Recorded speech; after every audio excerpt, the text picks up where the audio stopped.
Hello,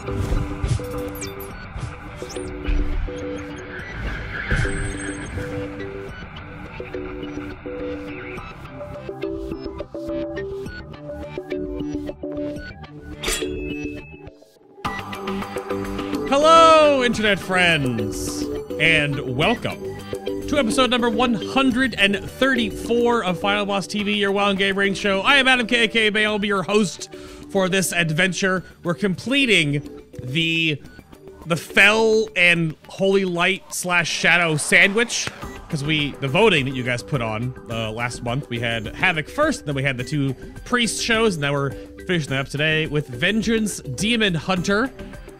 So we'll see how that all pans out with the new kid on the block, Tank Edition, essentially, today. Sitting down with two, maybe the only two, no, I'm just kidding, Vengeance Demon Hunters that are playing the class today, of course. But, of course, real quick, I want to shout out the assistant producers of Final Boss TV supporting the show over on Patreon. Of course, I have to make sure I thank Troffles, Ludovicus, Taislin, R4, and Dalthier for all their support. And if you would like to support the show on another level entirely and unlock more podcasts, there are BTS podcasts that are now available if you were not aware. Here's the one with Munkky and Delimit that we're going to talk about and go through the main show today. But if you want more sort of unscripted, just rabble-rousy, you can go there. There's also show notes. Then there's the one from the Holy Discipline Priest show. And then there's the Shadow Priest show. And then there's the Havoc show. They keep going and going and going, but those are only available to you if you're supporting the show at that extra little level on Patreon. So thank you all so much for the support there. But enough blabbling out of me. Who are my guests today? I mean, I kind of gave it away. Or, you know, it's there in the show title. But Munkky, welcome to the show. Hello, sir. Hello. Hey, what's up, everyone? Are you ready to talk about? We're talking about Feral Druids today, right? Feral Druids. Yes, Feral Druids. Okay. And what did you say in the opener? What? How pooling is bad? Yeah. We're gonna teach you why pooling is bad for Feral Druids. Good time. But no, we're talking about Vengeance today. Vengeance. Yes. Joining you, co-guesting. Oh, yes, it is. Hopefully. There is Delimit. Hello, sir. Welcome to the show. Hello. You're ready to talk about. You're here to talk about Beast Mastery Hunter, right? Is that what you're doing? My favorite spec. Oh, gross. gross. Well, welcome both of you to the show. Thank you very much for being here. And I think without further ado, I guess, because this is the new, like, introductory bit, because I always have to, like, feel like I went over this forever ago when the show was starting in Legion, that we're bringing on new guests in Legion, right? Because I had a lot of the same guests from Mop and Warlords, because there's only so many that were out there. A lot of the same guests repeated during those seasons of the show, which you can go back and look on the channel guide or watch on YouTube or whatever. But for Legion, I want to make sure I highlight new people that are making guides, being really prevalent in the Discord communities, putting together, you know, simulation crafty stuff, whatever may have you. So here's the time where you have to sort of shill out your accolades, what you do in the community, to make sure that we're not all just plebs here. Because apparently, if you're not, you know, if you weren't 10-10 Nighthold Mythic a month ago, we're all terrible at this game. So, but Munkky, what do you do in the WoW sphere for Vengeance, and what's sort of your background in World of Warcraft and or tanking, sir? I maintain the Wowhead and the Icy-Veins guides, and I maintain the Vengeance channels in both of the Demon Hunter Discords. And I do a lot of the majority of the theory crafting. I work with Delimit a lot. Been doing it since Alpha a little over a year ago. So, yeah. So you work on both of the guides. Is that something that's really common? Because Word Up does the same thing. You get like one guide main person that goes through both Wowhead and Icy-Veins to make those now. Is that sort of how Legion has been put together to make sure they're both sort of mirrored in consistency? No, it's competition. So, oh, wow. But no, it's just kind of it kind of worked that way. Word Up does, he's got his hand in like a third of the specs. So, yeah. It's just kind of like there's a lot of people that do both of them, like myself, Word Up, Azor, a few others, and so we'll help each other out and be like, hey, one site's looking for a new guide writer for something, and we'll say, hey, we know a guy, and send the name over. That's how Kib is working with Icy-Veins now. Is he did the Wowhead stuff, and then Word Up got him into Icy-Veins. So okay, it's like that. So it's just kind of more happenstance that it worked, and it's partially the big thing though is just the people, like finding people to do the guides is a lot harder these days. So. Right. That's sort of, I mean, that goes part and parcel with finding guests for the show, because I feel like some of the YouTube comments, which, in their infinite wisdom, that they comment on shows a lot, like, who are these guests, blah, blah. And then, of course, they get responded to with, do you not even know who these people are? They think because you're not, or some of the guests aren't, done with the tier and farming for weeks and weeks and weeks, that they don't know what they're talking about. But for the most part, the theory of the math crafty folks, the guide writers, the ones who do all the nitty gritty, the top end raiders look to you to find out what to do, right? So that's just everybody knows that I don't even raid Mythic. Oh, you raid normal, right? You raid normal? No, I did LFR one time. Oh, that's the hardest stuff. But only managed to get through with 4 stacks of determination. Oh, come on. Don't poke too much fun at the LFR heroes out there. Come on now. But then, how about you, Delimit? What do you do in the WoW sphere for Vengeance, and what is your background in WoW tanking or otherwise? I've been hardcore raiding, I guess you would call it, since 2001, back in the original EverQuest days. I've been tanking on and off throughout WoW since BC. Currently 7 out of 10 Mythic. I'm active in both of the Demon Hunter Discords pretty much every day. Right. Going over logs, giving advice, all that jazz. And how long have you been doing the WoW tanking stuff? Ever since you're like a Wrath baby, right? Basically since BC. I did like I guess for Lady V and Serpent Shrine, I played my Druid as a tank in there, but otherwise I played my Enhancement Shaman back then as a DPS. Ah, that's a good answer. Good answer. After Alliance finally got it. Yeah, yep. Oh, that's back when. Oh, that was a tumultuous period back in the day. In the setup here, you have sort of a pedigree in the MMO scene. I just want to make sure you shout out sort of where you get your roots in this game, just because of all the old MMO players that are in chat that will totally give you internet high fives for this. So if you please, sir, where did you get your start in this EverQuest, crazy wild world? hardcore, 6 day a week, 6 hour a day EverQuest raiding. The waiting around for dragon spawns and hoping everybody else in the guild can log in as fast as possible. Server races, the good times. Gosh, I don't even know how that would even be. That was way before my time. Well, I played Galaxies first, but that's a whole different ball of wax right there. So I guess in the other sense of, I wanted to bring up, because there's been some questions about, I want to like highlight the sort of drama that happened with the 2 Demon Hunter Discords, but are they sort of mirrored in what you can find in either of them? Like, I'm basically like, where are all the resources that we're going to talk about on the show today? Are either of those central points still fine for all the community members out there, the players, to find everything they would want to look for? Yeah, it's for the most part it's the same. Let Ib and Zorania do a lot of the Havoc stuff, so they maintain a lot of that, and then I maintain the Vengeance stuff, so the Vengeance stuff is the exact same in both Discords. And so yeah, between both, I mean, I don't really follow the Havoc stuff that much, obviously, but I know Zoranio, it was bigger in Mardoom, and Kib maintains all of the Valhammer stuff, so it's all the info you'll get should be exactly the same, just sometimes different people. Delimit and I both work in, we do both of the Discords, so like the Vengeance stuff, that will be mainly us maintaining it and taking care of stuff, so you'll get the exact same info Vengeance side, and then Havoc side will be all the same info. Everybody kind of works together. It's just kind of who follows it a little bit more. So some people are in Martyrdom a little bit more, some are in Felhammer a little bit more. So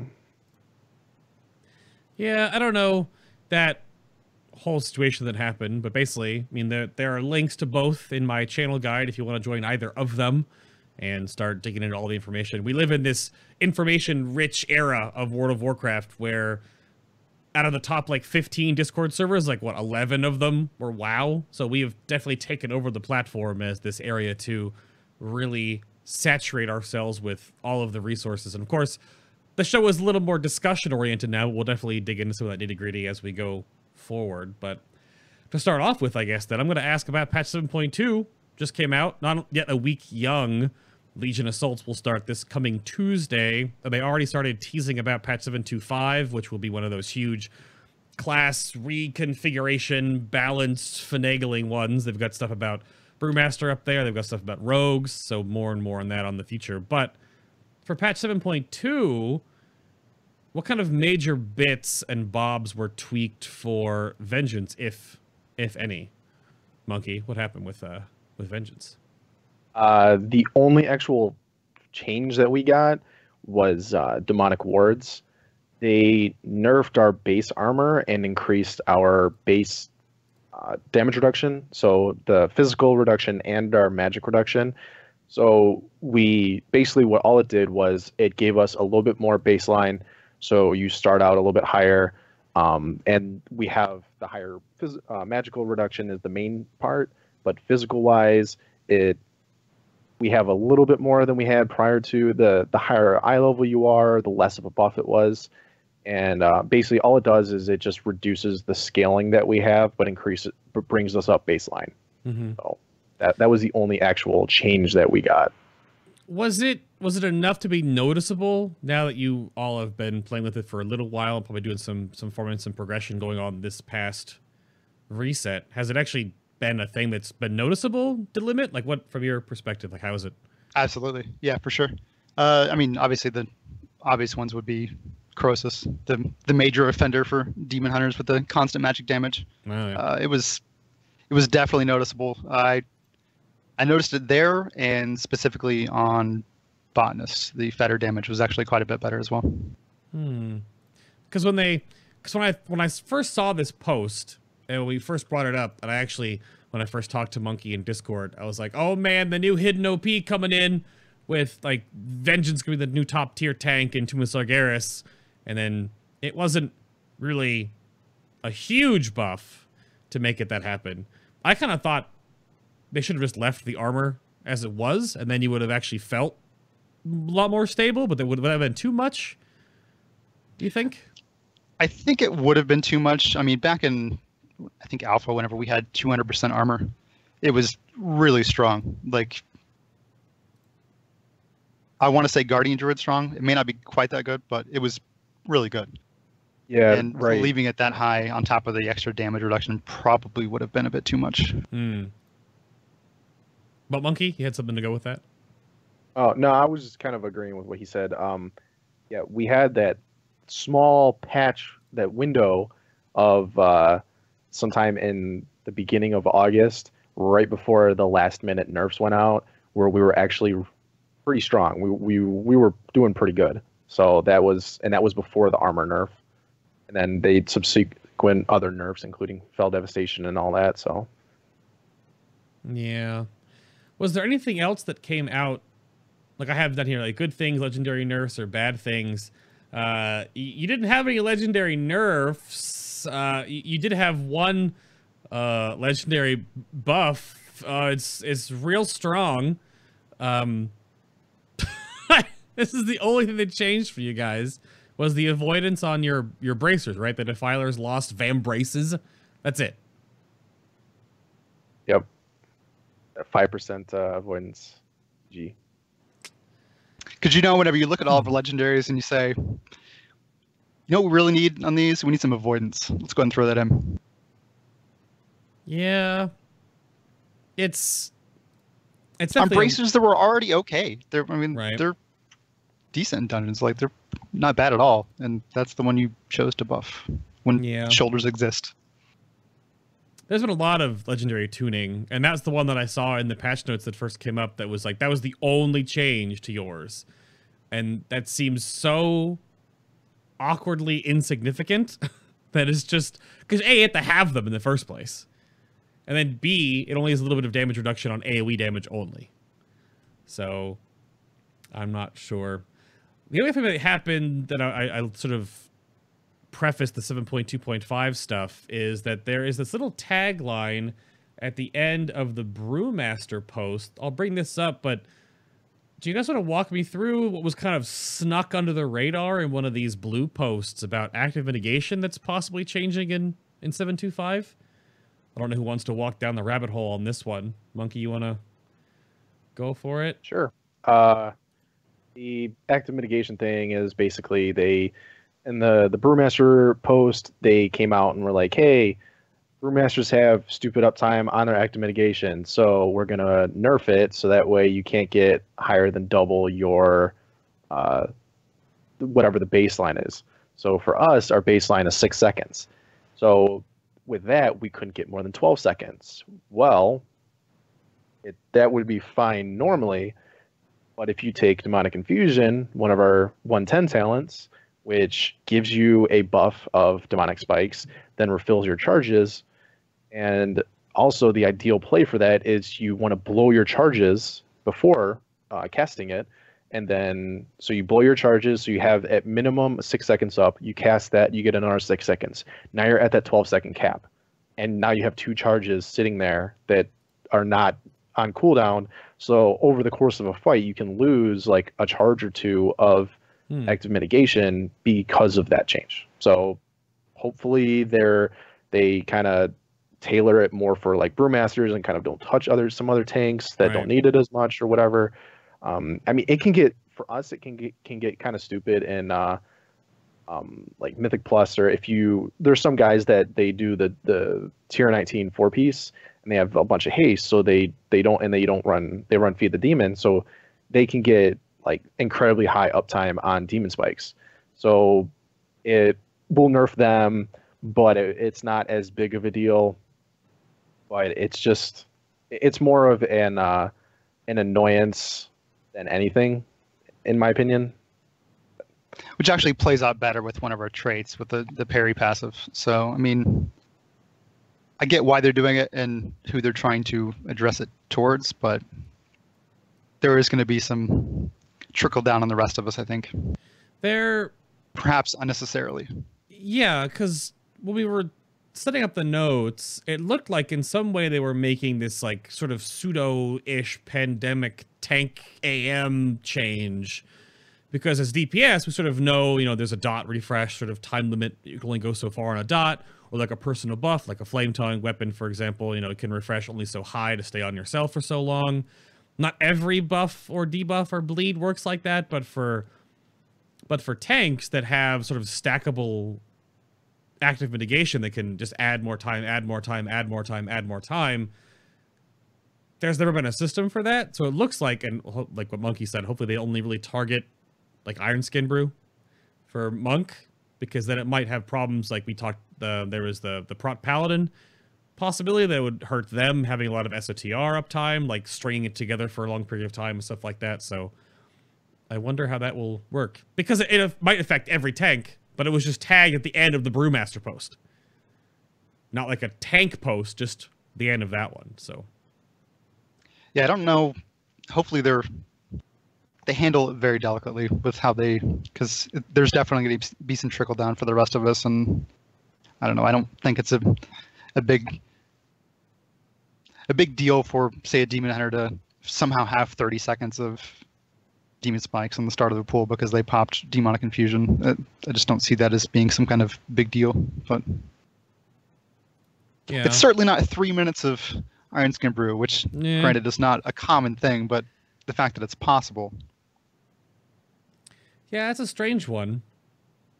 We'll have to see how that plays out. That's why these huge blue posts that are being put out, and I'm sure more and more will roll out over the course of the next few weeks, because the PTR for 7.2.5, as it will probably only be mainly focused around the spec and class and fantasy, should be coming out soonish because they're definitely going to plop this out before Tomb of Sargeras, which we're thinking early June. Because they can't drop that in the middle of progression. That'd be terrible. Would be terrible. But then something else that you guys get with 7.2, because we all got our new artifact traits after you've done the artifact trait unlocking quest on every single one of your weapons over and over and over again, which may or may not be incredibly annoying. Want to buy skip button, please, if you've done it once, at least, maybe? At least that damn scenario over and over and over again. Ugh, on every character? Anyway. But yeah, I've already done it 3 times. I don't want to do it again. Yeah. So you got your new artifact traits for your Warblades. So I'll bring this up on screen. Is there like a power breakdown? When I was working on the show notes with you guys last night, didn't seem very enthusiastic about them. So I don't know, Munkky, how do these work out for the Warblades and your new traits? Well, the guides are up to date, so you can get all the actual paths on which order to get the new ones in, and including the 4 out of 4s and all that. So you can check those out for that. As far as how they play and how they interact, so our 3 new ones are Lingering Ordeal is our 4 out of 4 that gives you 0.5 seconds per point to Metamorphosis the buff, and it works for all 3 of them. And it's meant, the target for it is really Fueled by Pain to buff it, and just making that a better proc. But it's okay, and in the long term it can be good, but because Fueled by Pain is RNG, it has potential to be useless, because there's plenty of times that you can have a 5-minute fight and get 2 procs or 1 proc of Fueled by Pain. And it may not necessarily be when you're tanking. Yeah. Yep. And it can be when you're not tanking. It can be when the boss is doing RP or whatever. So sometimes you'll get only 1 proc of that, so you're getting 2 seconds of meta over the course of a 6-minute fight, which is nothing. So that's kind of interesting. And then we got Erupting Souls, which is again uninteresting. You don't do anything with it, and I mean for every soul you consume, you do physical damage to the target, and it's not AoE. It only hits the target that you hit, that you're actually targeting. So it's not it's attached to our AoE ability, but it does single target damage. Don't understand. If it did AoE, it wouldn't be that bad, but it does single target, and so you're actually better off just casting Fracture with that. So it's not even, we totally ignore that. So there's 2 of 3 that we pretty much ignore. And then the last one is Flaming Soul. It's one of our better traits overall. Every tick of Immolation Aura and Soul Carver buff Fiery Brand by 0.5 seconds. So with it, you can get between an extra 6 to 9 seconds of Fiery Brand per minute. So it's 40% DR for an extra 6 to 9 seconds. If you get the 9 seconds, then you essentially get, you're almost getting 2 a minute, because it has a 10-second base. So you're almost getting double the uptime. So it's not, that's not bad at all. But again, we often use Fiery Brand for the damage. So, and even when we're not tanking, so that extra damage reduction doesn't help a lot. Or if you do use it defensively a lot, you'll use it for a big hit, and then you'll have a tank swap. So you're gonna get hit by you're gonna cast it, get hit by the boss for a huge amount, and then the other. And even then, still, all you're getting out of it is the extra dot from ticking for extra duration. So it's good when it's good. It's good, but half the time it's not going to be useful at all.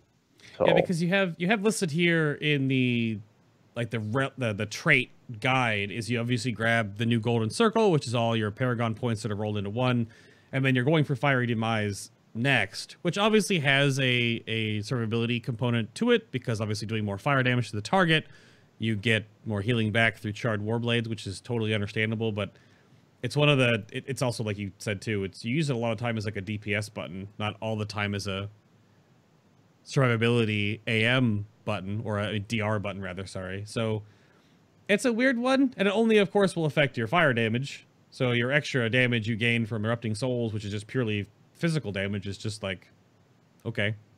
But that's always the weird thing that I see when tanks get these new perks that are very, very, maybe too one-sided to DPS, which obviously tank damage now is much more of a thing in Legion, but it's not too bad. It's not super train wrecky, but that's fair. Yeah, I think at least 2 of the tanks have golds that are directly for DPS. Hmm. So is there? We don't have any. Oh, well. Is there anything? Well, I mean, with, Brewmasters get what, double Keg Smash. Guardians are getting double Thrash. I mean, Well, Keg Smash isn't a gold. is it not? That trait is it not alone gold? is better than. Oh, right, they our get the traits. Purify thing. That's right. Yeah, that's one of their regular majors. It's the Purify okay. removes stagger and this. Yeah. Is there any change in sort of your relic priority then, because of the fact of you getting a lot of your 3/3s going to 4/4? Is there a change in how you would deal with relics then, or where you want to look for which ones you want to stack to go all the way up to like 7 or 6 or something like that? Is there something that changed with that, or is there still like one hierarchy of relics that exist in For Vengeance then? You want to take that? Sure. Let me go Honestly, for the most part, the I'm gonna say our traits are underwhelming, but there's no. You're gonna get. It depends on what you're going for, right? If you're going for survival, you're gonna want to get the extra healing from Soul Cleave, maybe a little bit extra parry, which is in the end not super valuable. But you've got, like, we recommend going for that trait first for Fiery Demise, which it's gonna be a fairly significant damage bonus. So that tends to be what we try to go for, since a lot of the defensive traits are not overall applying a whole lot of defensive benefit, even though they technically are. Does the Fiery Demise trait keep going 10% each rank, or is there a DR on it? For... Yeah. Oh, wow. Okay. Yep. And And so if you're getting traits, if you get 7 out of 7, try your brand. That's a pretty big damage bonus on your burst. like this guy. Oh, do you actually have 3? Yeah, I all 3 of my relics are Fiery Demise, so I get that Wow. 70% damage bonus. It's pretty nice. Are you running? Feels bad. I only have 1. Are you running Fell Devastation for the even better like barf burst? Yeah. Oh yeah. Okay. I was gotta make sure that comes back into play there, of course. That's pretty straightforward, I suppose. And I put in here there was, and you were trying to find this before the show started. I don't know if you actually found the final post about how it's sneaky, because if you hover over your traits now in game, it just increases stamina per point. There's no extra like what the math is behind that now, because the math is sort of different for everybody. But then all the traits leading up to that point of the new ones that just came in, there was a damage buff that was associated with that too, and that was buffed slightly for tanks.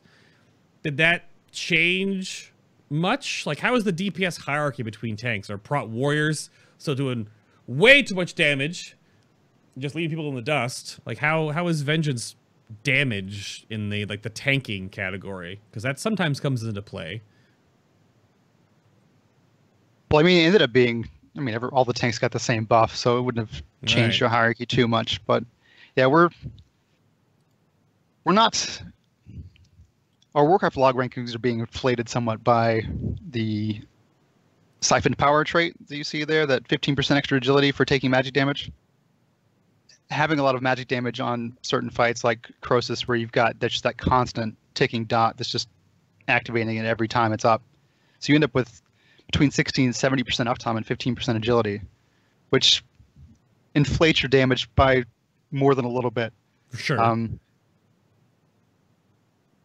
Which, I don't know, it makes it very hard to balance your baseline damage whenever you've got a trait that can impact your overall damage that much.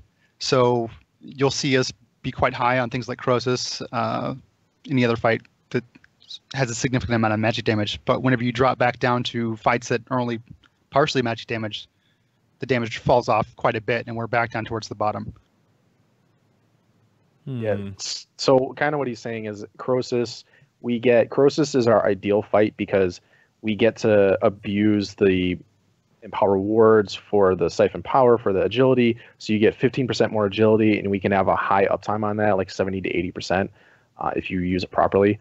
And then on top of that, we get stupid amounts of pain, so you can fracture you, and which is ironic because the best survivability on that fight is the same as the best DPS on that fight, which is you fracture spam, and then you just run side to side. Like I call it just playing Pac-Man, because you're literally just fracturing the boss and you're just running side to side and picking up the souls.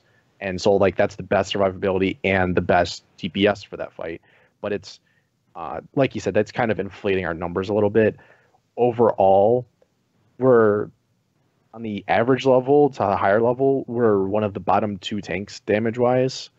At the very top level, we can kind of compete, but only a couple people have been able to compete at that level. And even then, you know, that obviously at the very top, that's strat dependent and fight dependent and whatnot. But I mean, it's still paladins, druids, and warriors on top, and then monks, and then us, and then DKs.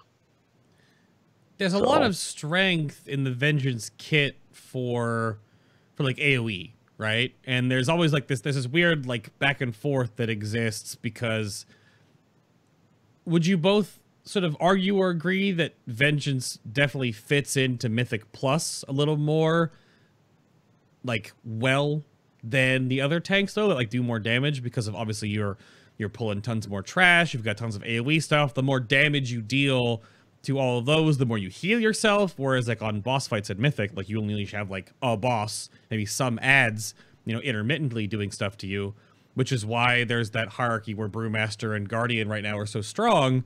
But like, how does the Mythic Plus side of the game, because it's still obviously a very prevalent part of the game, work into play? Like, does Vengeance fit more there? Because I've done some stuff with Blood DKs and Vengeance a lot more, and I feel like that's their place. Yeah, having that AoE burst, I mean, that's the one thing about Vengeance damage is it's very front loaded. You get that big opener, you got Firebrand, you got your Immolation Aura, you got your sigils, you front load a lot of it. I mean, take that and compare that to like having to get your thrash stacks up, and I mean that's when you jump into a pack, within a few seconds you've done all of your burst damage, so you get that huge couple million spike and then initial front loaded into AoE, which is great whenever you've got people who can follow up. You got your fire mages who can just blast the crap out of everything. You've got your frost DKs, you can just finish them off. I mean, a lot of times in those kind of situations, especially for the lower level keys, it really helps out to be able to just have that massive front loaded burst. Also skittish being a thing. Right. I mean, we've got plus the utility. Sigil of Silence is just fantastic for Mythic Plus. Sigil of Chains, the only other really way to position mobs too, definitely. That's definitely a way to do it. Even though there's the new, if you have, I think only Restoration do the poor man Sigil of Chains with Ursul's Vortex and Typhoon, I believe. Because I don't think Resto only? It might be Resto only. This might be Resto only. I don't think Balance does the same thing. So, because outside of that, that's really strong. I do a lot of Mythic Plus as Elemental for Earthquake spam. And I've done some stuff with Blood DKs with Take Trouble Before Me. And you can just CC the crap out of some stuff with the combinations there too. So, whereas other tanks really don't, you know, Prop Paladin has okay AoE damage. They can silence and interrupt a lot, but they don't have the same sort of feel that other tanks do. Which I guess is fine if you have a back and forth, if certain tanks have like a teeter-totter, but it's interesting how that is developed over time. But the new kid on the block that you guys are with Vengeance, the tank edition, as I said at the beginning of the show, how is some general feeling that you guys have felt with Vengeance so far? Because there's always this, you know, when DKs were added, they were so good, and they changed expansion to expansion to expansion, even up to now. And then Monk, in a similar fashion, they obviously came out and they changed a lot last expansion, but didn't get a ton going on this one. But how is Demon Hunter, and specifically, of course, Vengeance, feel in Legion so far? Did Blizzard do a good job of making the Vengeance Demon Hunter as a new tank for Legion? Munkky, what do you think? I agree with a lot of the community of they they were trying to not make us OP like DK were, but they also tried to make us a lot like DK, and that I don't like just the play style of us and the way that that it goes about it. We're kind of meant to be the more healing style tank, kind of like how a DK are. So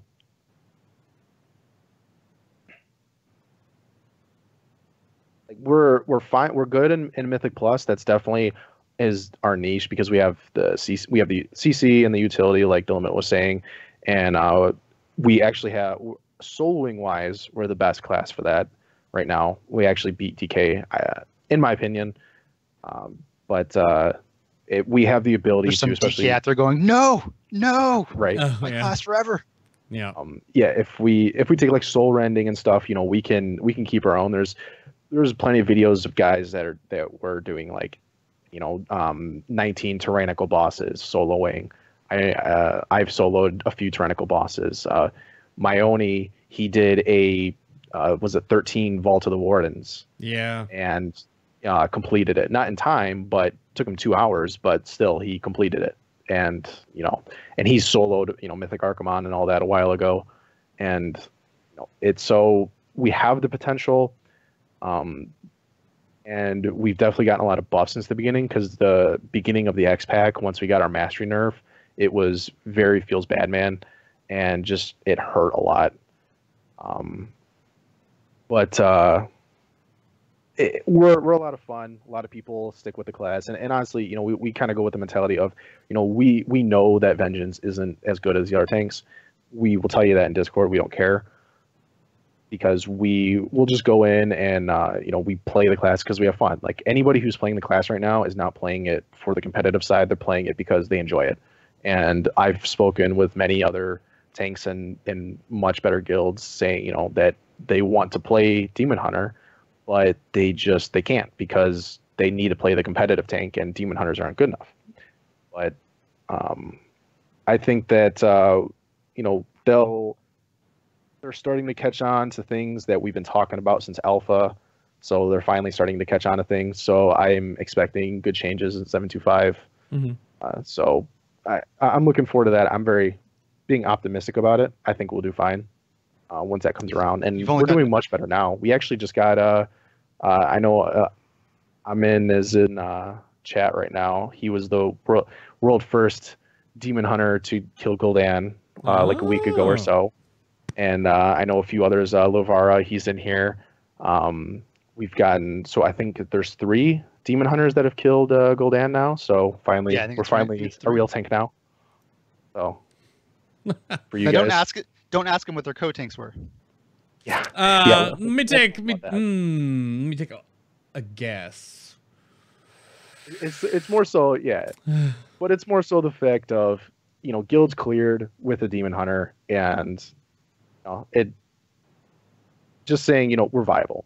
Like a lot of people, but I feel like people get too obsessed about the whole ranking system, and I've been saying it since alpha, and I know Tank Chat has it up in their ranking thing of, honestly, if you have to ask about the rankings, it doesn't matter to you, which is 99% of the player base. Yeah, it's literally the 1% that any of that actually matters for.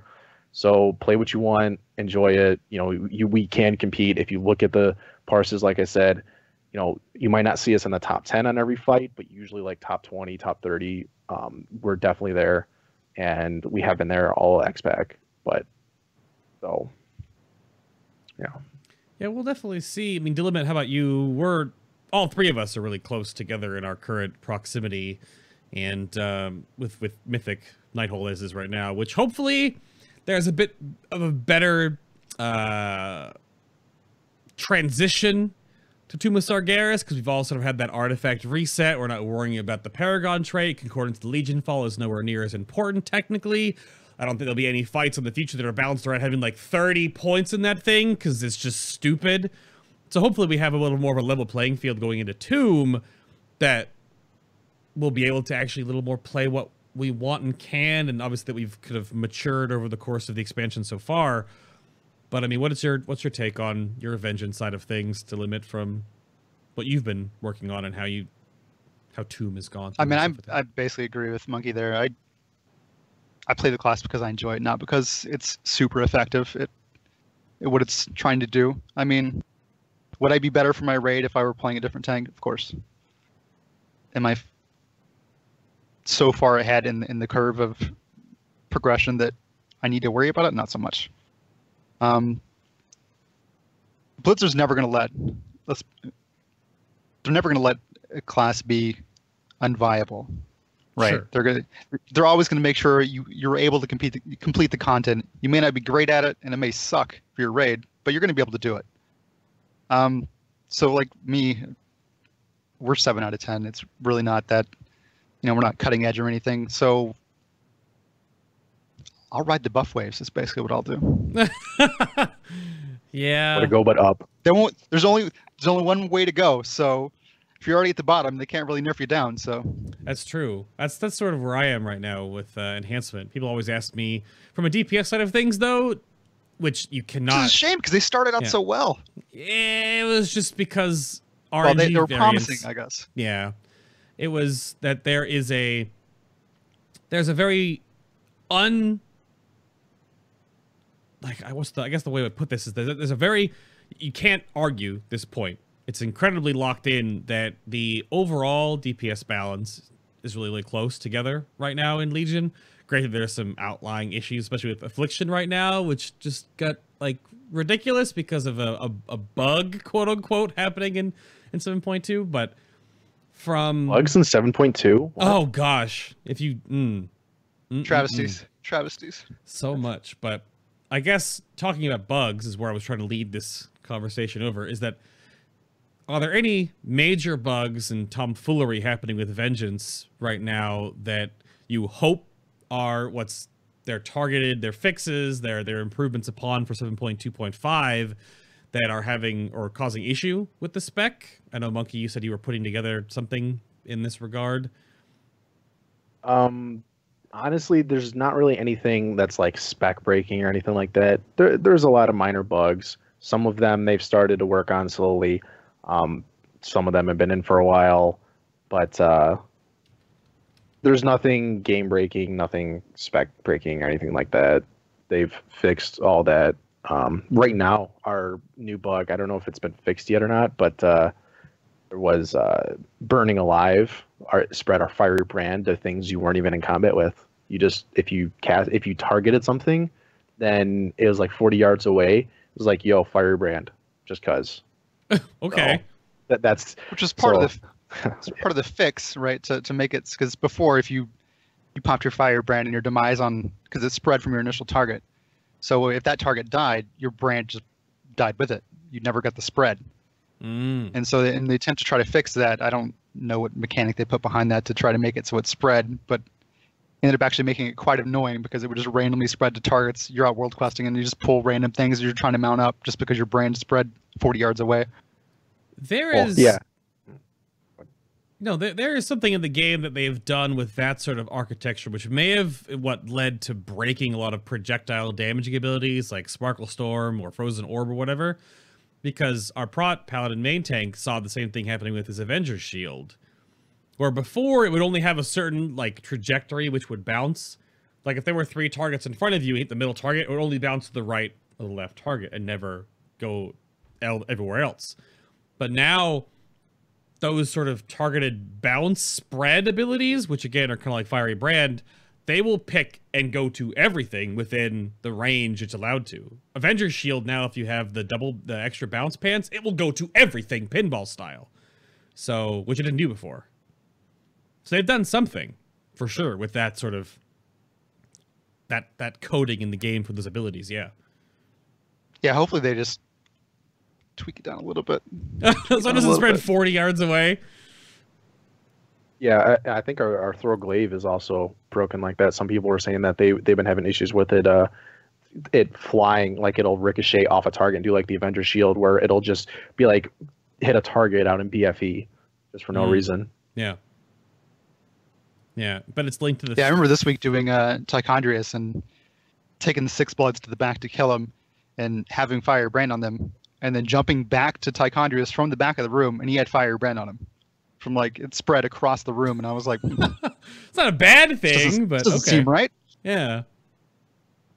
So nothing crazy that is other than that, right? No other crazy bugs that need to be brought to light that need to be sort of pinpointed going into 7.2.5. So if there's no bugs, then what is your flip side? What's your suggestion point? Like, where are the things that need to be tweaked up a bit for Vengeance? Like, what's your wish list for the upcoming class balancing patch? Probably one of my #1 pet peeves since the very beginning was with defensive spikes.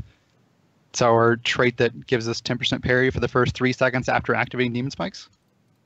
It doesn't work if you already have demon spikes up and refresh. Oh, that's right. So you have to let your active mitigation fall off, recast it to get that 10% parry back.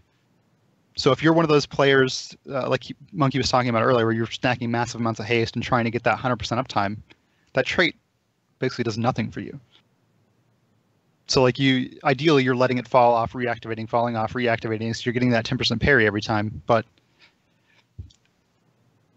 we don't know if it's intentional. I mean, I'm assuming it's intentional at this point. We bug reported it back in, since forever ago, so they haven't changed it, so I'm assuming that's how it's supposed to be, but it would be nice if that were not a thing, that a trait that basically becomes irrelevant if you play differently.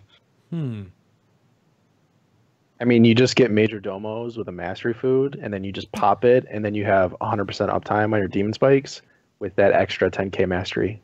I cannot wait. I will not even be surprised. Not that I can't wait like I want it to happen, but it's going to happen. That trinket, because of Mythic Plus Karazhan, is going to get nerfed to the ground, because not only is it a fantastic tank trinket, but it is so good for at least Havoc for DPS, where it's just way too strong.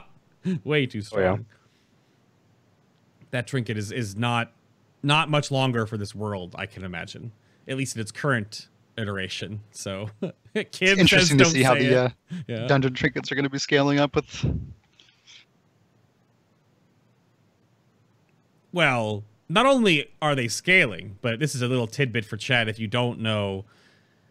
The relinquished gear tokens from the Broken Shore, the ones you farm 5,000 nether shards for, which they just buffed, and it feels really good now. The Centinex farming is pretty good. If you do like 3 or 4 Centinexes in an hour, you can almost buy a trinket an hour, if not more, if you get lucky with nether chunks and shards and whatever. But so those trinkets, right, the relinquished gear token trinkets, if you don't know what they drop and you've been like, so they drop world boss and dungeon trinkets at base level 880. So yeah, just come on Titanforged. Come on Titanforged. Oh well, yeah, basically. I mean, you start at 880 and you get any sort of buffs to that. Like I've seen the Reddit thread where like 915 Arcano crystals exist now. I've seen 900 dinner bells coming out. And it's just from nether shard farming. No Mythic Plus involved at all. So get on it while the getting's good. I need my welfare epics. Well, you get welfare epics from your Legion Fall recompense. I got the Kill Jaden's burning butt last night. So that's we actually had a guy in raid who hadn't opened his little box yet. Oh. And we were clearing trash. And he opened his box while we were clearing trash, and the the legendary notification popped up, and people were like, Did that just come from trash? What's going on? And he was like, oh, I just got it from a box randomly. Yep. So the Legion recompense can give legendaries. So do that. And the relinquished gear tokens, the trinkets, are really lucrative to just like grind those out to ad infinitum. Because getting like 900 plus trinkets right now would be, really good. All those 900 plus tank trinkets. Oh, so good. I mean, come on now. You can get... Oh, baby, a 925 halved? Yes. Well... Go very well with my 920 animated exoskeleton. You get a 925 the versatility trinket that's really strong for tanks. Like one of the only good ones from dungeons. I mean, there's that one. Or, again, an Arcano crystal. Because that trinket still exists. I mean, go for it. That was more of a stab at the fact that our raid trinkets are crap. No, it the tank trinkets, the tank trinkets are pretty bad.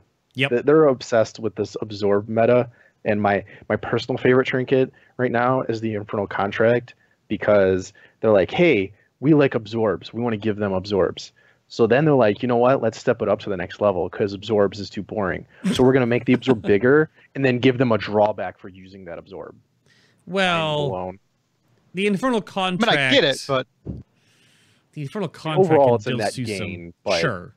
It's just the fact of you get this massive shield and then you take more damage is more so like it's a total meme, honestly. It works. Did I main stat on it, or I don't know if it had better stats, maybe. I have an 80 version though in my bag somewhere. Yeah, it's good for stacking multiplicatives to get to like 90% plus damage resistance when you are doing some crap mechanic or whatever. Yeah, I mean, you got the obvious tank swaps and situations where it would be useful, but that's not. Yep. Thinking back to HFC, you had your armor trinket that also had a proc that you just basically put on and never took off, which was, I don't know, at least me, I enjoyed that, like having a trinket that I could put on and be like, okay, I'm done with that trinket. I don't need to worry about it anymore. Yeah. But so many of the Nighthole trinkets seem to be situational, so it's like, oh, which fight do I need to put this trinket on for? How can I use this?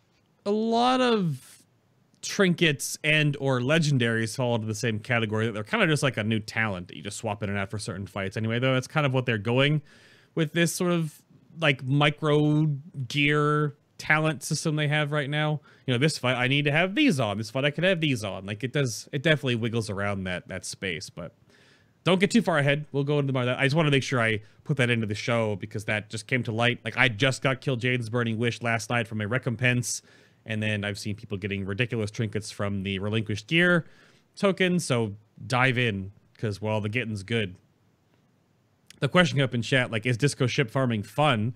And you do 5-man, you're just kind of like palling around, AoE and down a ton of mobs. It can be okay for a short period of time. Don't do it all the time. But no, I did it by myself the other day. I was doing a world quest and the ship just happened to be there. And I was like, oh, well, I'm here. May as well farm this for a little bit. Right. For about half an hour, I was by myself and I was like, this is not fun at all. If I were in a group and I was just hanging around, chatting, whatever, while I was doing it, I'd be okay. There hasn't been a lot of places in World of Warcraft's history where they've actually encouraged just like the old school style MMO mob grind, which is very prevalent in other MMOs. Like Black Desert Online comes to mind right off the bat, obviously. Or, you know, you can go all the way back to EverQuest. Any Eastern MMO ever. Yeah. So now there is a legit you farm to get rewards sort of side quest area you can do in WoW now, which is to some interesting, but lower Gook farming for the old EverQuest people. Yeah, like what groups posting up at random corridors, and that was their farm spot for the day. Yep. But that's it for the first section, unless you guys have anything else you wanted to bring up. Were you all set to move forward? We good? Good. All right, well, I'm going to blab about some things real quickly if you have not heard about it as your first time joining the show. Hello. The show, of course, can be found in a cut sort of edited form with bookmarks on my YouTube channel. Link is down below the stream. So if you have missed any of the past shows, you can check those out as well. Go down to the YouTube link down below. They are sort of separated into years. My seasons are years. So you can just go to the Final Boss 2017. You can go down even farther. You can go to the 2016 shows. You can go even farther to the 2015 shows. They just go going back and back and back and back. So if you want to check out any of the past shows, you can do so. There's 2014, 2013. I've been doing this for a little while, going on 4 years. There's lots of extra shows you can check out if you just want to see how the show has gone. Go check out some of the old dev interviews and see how their mentalities have changed. Go check out the special interviews we've had. You can go check out all those on the YouTube page down below. So hit that button right there. For those of you that are on YouTube, it's sort of like a new thing that YouTube does. The notification squad, as it's being called, the bell by the subscribe button is now really important. So YouTube has changed their algorithm and is like unsubscribing people. So make sure you're still subscribed to the channels you want to be subscribed to, so you can actually see the videos that they're making, because it's unsubscribing people in the droves. So check that out. And if you want to lock in to make sure when the show goes live or whatever other side content is coming out, hit that bell is really, really important. Again, as well, thank you. A big shout out to all those that are supporting the show on Patreon. There are additional podcasts that are only on Patreon. Therefore, the epic tier or higher. These are going to be the BTS sort of unscripted, just seat of our pants kind of talking discussions, setting up with the show. The meet and greets, they're all right there in MP3 format as well. You can get the show notes and sort of follow along. But they keep going back and back and back. All of these behind-the-scenes shows are listed there.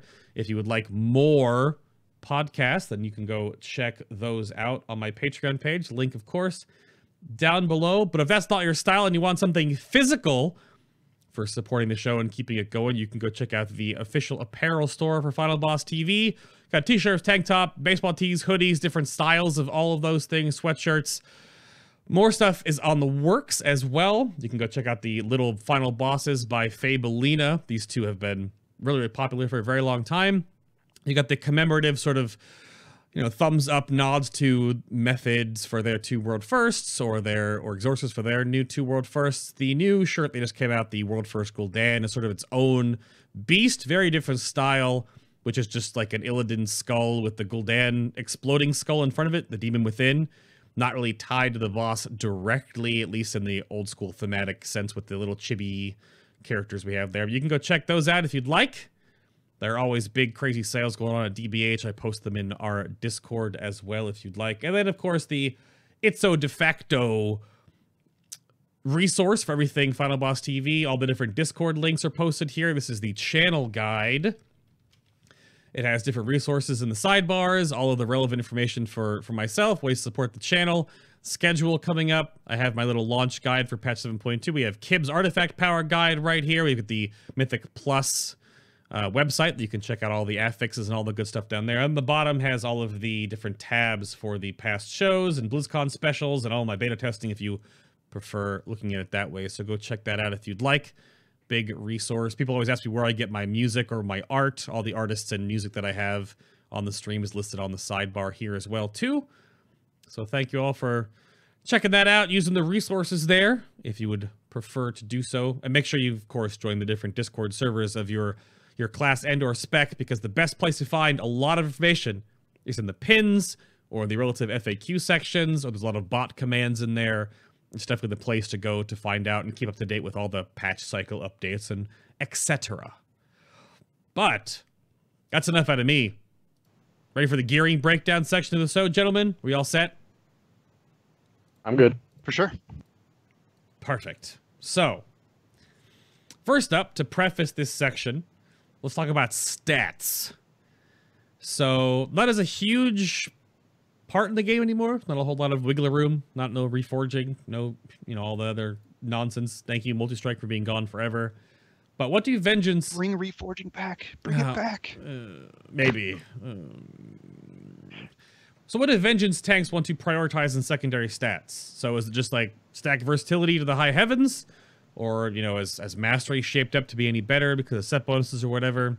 So, Munkky, what have you guys found out from that sort of mathy stats side for Vengeance? That our stats defensively aren't amazing. We generally go for firsts, and there's not really any minimums, maximums, anything like that. There's people that like to have a haste cap that they have their personal preference, which is more for a gameplay and a feel kind of thing. But our active mitigation uptime isn't as big of a deal in Nighthold because it's so heavily magic damage, which is why Verse is so good. So it kind of shifted because Nighthold is so heavily magic damage and our active mitigation is physical. So it kind of, it's not as, because it's not a traditional raid, so our stats aren't going to be more traditional. So versatility, and then after that, we generally go for like mastery and then haste and then crit. There's some guys that will go all into haste, and they perform about as well, and they can still put out damage. They can still put out different stuff, put out the survivability and whatnot. But yeah, so the the stats that are in the guides, so like verse, mastery, haste, crit for survivability, for damage, all of the stats are pretty close together. Generally, crit goes a little bit ahead, and then verse and mastery, and then finally haste. Dungeons is where mastery really shines because we have so much higher active mitigation uptime. So, and because it's more about the mobs hitting you, so you're going to get more damage reduction out of that. So Mastery is very good for dungeons, and then it kind of follows the same path after that. But for the most part, you really want Verse is the primary one, and Mastery is your second, is the main one after that you want to go for. Okay. That was going into the expansion when they removed multi-strike and sort of simplified and smushed together stats. I know there was a lot of, and there still is to this day, where people are like, ew, versatility, blah. But for the specs that actually get to utilize it in sort of its overall fashion, to take less damage, to deal more healing, and to deal more damage, which can also lead to more healing, Vengeance definitely takes a huge leap into that direction. Like, Blood definitely gets in there, Guardian Druid definitely gets in there, but not every tank really utilizes it the same, but Vengeance definitely does. How does that, as I glossed over it, how does that circle of Charred Warblades, damage to healing, healing done, all that swirl around in there? They're like, what benefits what? Does it all benefit everything? There's no like weird double dipping involved in there, is there? Or triple dipping? How does that work? The Leech and Charred Warblades don't double dip, so it's just it buffs it by doing more damage. So more damage means more Leech. So that's about the because Charred is its own line. It's completely separate from Leech. Same with Spirit Bomb. That's actually its own separate Leech effect. It's not actually Leech, but it acts like Leech, but it isn't Leech. Isn't Leech, but is Leech. Yeah. Right. So if you actually looks like a duck, but it's a chicken. That, okay. But if you have, so I guess that brings up the fact of because I killed for Discipline Priest last week, which was awkward because of the weird atonement bounce with how Leech works with their healing. But then does Leech become a super extra beneficial stat for Vengeance, where as a tertiary, would you hold pieces of gear with Leech on them over time, or would eye level still sort of trump that extra stat? Like, is there any like middle ground with that as a stat to get more self-healing? Or the thing with Leech is you have to do damage. Leech to be good, and yeah, so it's not bad it's definitely not bad to have, and of the tertiary it's one of the best, if not the best, but it's not something you're going to drop like 10 eye level for, but it can mean the difference between two pieces of gear of similar eye level. Okay. It's not something you're going to be like, oh, this gives me 4% Leech. That means it's going to be, better than this one that's, 15 eye levels higher. So it's not, you don't go out of your way. Yeah, you're more, if you got it, it's more of a bonus. It's more of you balance that against like your secondary breakdown. Like, which secondaries does this have Leech on it, and does it have secondaries I want versus some mediocre secondaries? And I can go ahead and sacrifice a little bit for some Leech. Okay. And actually, Leech and Charred Warblades and all that is a very tiny amount of our healing. Sure. Most of our healing comes from either Soul Cleave or Soul Barrier usually, and then sometimes Consume Soul can creep up there, especially on fights like Crosis, because you're spamming Fracture so much.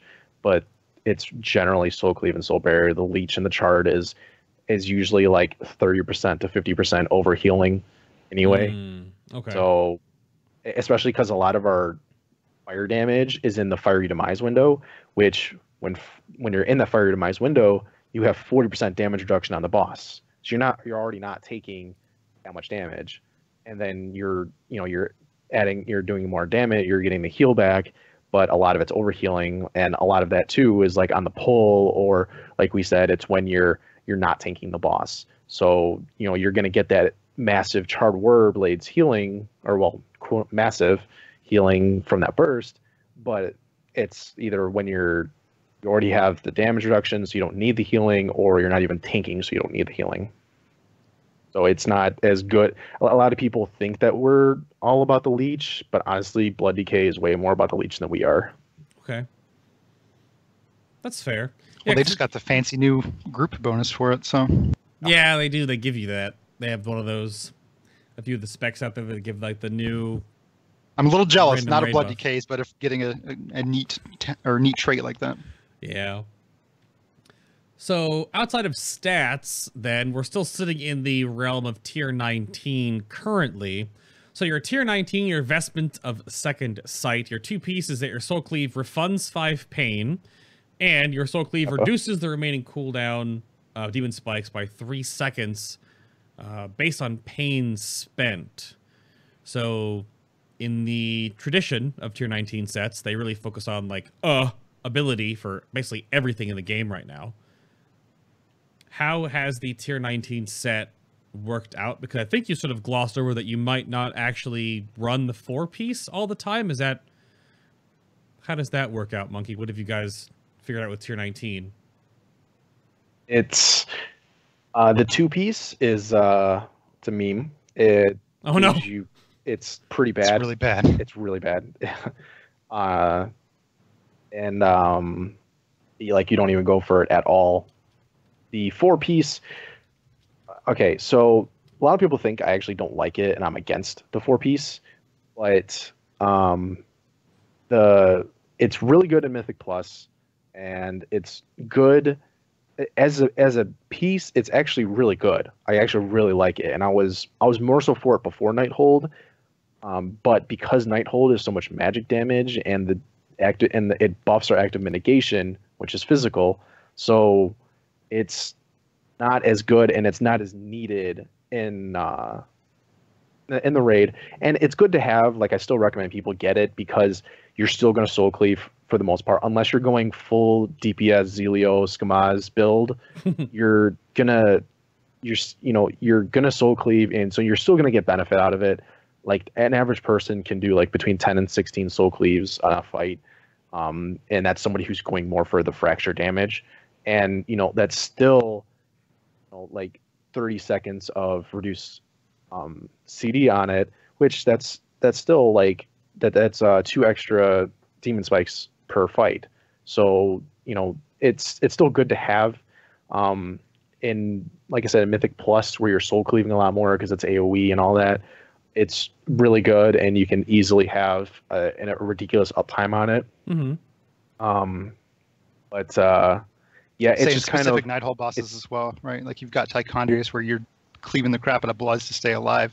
That's a fight where you need that extra uptime from your demon spike. So like, you really want the 4-piece there. But saying something like Croesus, where extra demon spikes isn't really gaining you much of anything at all, 4-piece is kind of moot. Like, that's the point. It's more of it's a good bonus, but not the right raid for it kind of scenario. Like, that's what it's. If we had the set bonus back in have, Emerald Nightmare or TOV. Yes, yeah, in Emerald Nightmare, if we had this in Emerald Nightmare, we would have been far better off than we were. We would have, because back then we weren't taking fracture except for like pure damage, and we were soul cleaving all the time. It would have fixed so many issues with the class. It would have made it a lot better for us as a whole, especially coming into the expansion as the new tank. Because right now, we have the stigma of Demon Hunter sucks and it's terrible. Don't pug a Demon Hunter, etc. So this is it would have been good to have back then, but we'll see how it goes in Tomb of Sargeras. Hopefully they don't nerf it and we can still use it there and actually get some more use out of it. So the flip side of that, coming out in the next raid, you've got the tier 20 Demon Bane armor on the horizon. So obviously pending, these are not locked in. They could change before we get to them. But as it currently looks like, your 2 pieces, enemies burning from Sigil of Flame will deal 5% reduced damage to you. And then your 4 pieces, after creating a Sigil of Flame, again, really honing in on that one ability kind of deal, you'll gain 2,000 versatility for 8 seconds. So right off the bat, I think of the Sigil Legendary that might come into fruition here, because you can sort of gain that system. It's got avoidance. Oh gosh. But how is the tier 20 shift looking like overall as a set, Delimit? And is that going to be it looks like a more well-rounded bonuses and probably work out a little better? The 2-piece is excellent. I'm actually a big fan of the 2-piece. The 4-piece, not so much. I mean, 2,000 versatility is really not, the grand scope of things, is really not a lot of extra damage or damage reduction. if you insist on having versatility, it should probably be a little higher than 2,000. That's just my opinion. I don't think it's gonna. I haven't played with it, so I don't want to judge it too harshly yet. But I'm a big fan of the 2-piece. The 4-piece, I think they could do a little better. There's, because what's 2,000 versatility? It's what, 475 for 1%, 0.5. Yeah, So, so I it's mean, 4% and 2%. Right. It's not incredible, but I guess it's free, and it would happen to Right. Yeah. It's not bad, but it's not. I really want to have that 4-piece good, which Okay. I guess is okay, right? Like you've got, I kind of get it. You've got to. You can't have that amazing WTF set bonus in your first or second set, right? There's a whole nother tier to go, and it's really hard to keep one-upping yourself on these tier bonuses if you make them so great that nobody wants to move on from them. So I kind of. Yeah. Yeah, so we were kind of talking about this last night, and I was comparing it to. It feels like a PvP tier set. So like if you played PvP at like WoD and stuff at all, or anything prior, like just giving you like some kind of one of your abilities gives you damage reduction or survivability or something for your 2-piece, and then your 4-piece is like gives you X amount, like a low amount of X stat.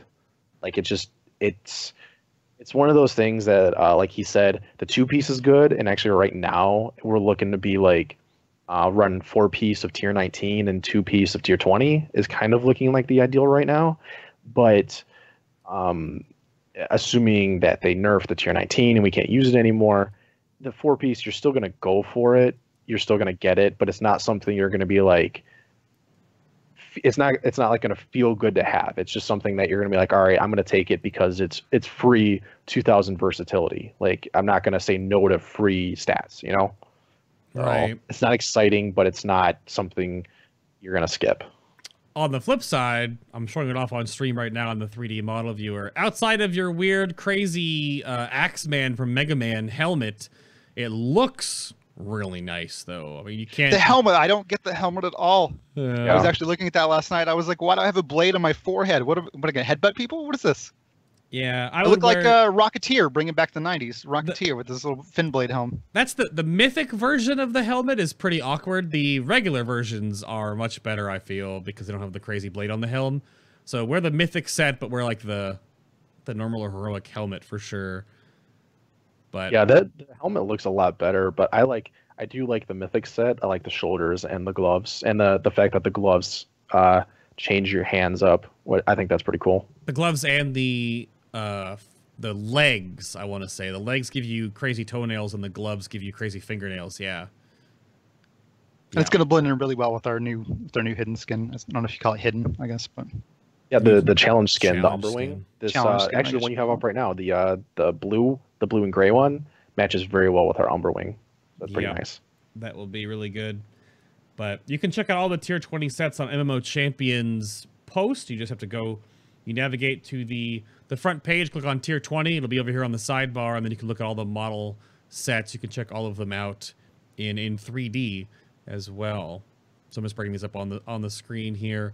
The best part I love about the sets is they've really worked on the verticalities of the sets. They're not just like flat textures anymore, like the hip guards or like the glove improvements and stuff. They're really, really nice touches. Painted on chest. Yeah, well, that's how they used to be. Well, your chest is kind of painted on this one, but it's just like leather wrappings because you're mostly naked. You weird demon hunters, you. So, but it's definitely looking really impressive, and it will look really good with the challenge skin we'll get from the Mage Tower. Speaking of which, Mage Tower soon. Mage Tower soon. Get in there, Mage Tower. But we'll have to see how those pan out. In the same sense for gear. If you want to like sort of run me through the whole Legendaries and Trinket tier list here, I can bring up a whole bunch of them, of course, on the Icy-Veins guide. But is there anything that stands out in the Legendary world and how your Legendaries have been working out for Vengeance? Munkky, if you want to walk me through this list of things, if there's anything really important to note about them. What you got? Well, actually, ironically, I have been working on the Legendaries a lot this week, And I actually was up at 9 a.m. this morning, and I spent 4 hours working on the Legendaries, updating the guides and whatnot. But so I added like new trinket ranking or rankings for all the Legendaries for both damage and healing on single target AoE and like raid and survival and all that, or Mythic Plus. But honestly, best Legendaries are like Pride as, Archimonde's Hatred,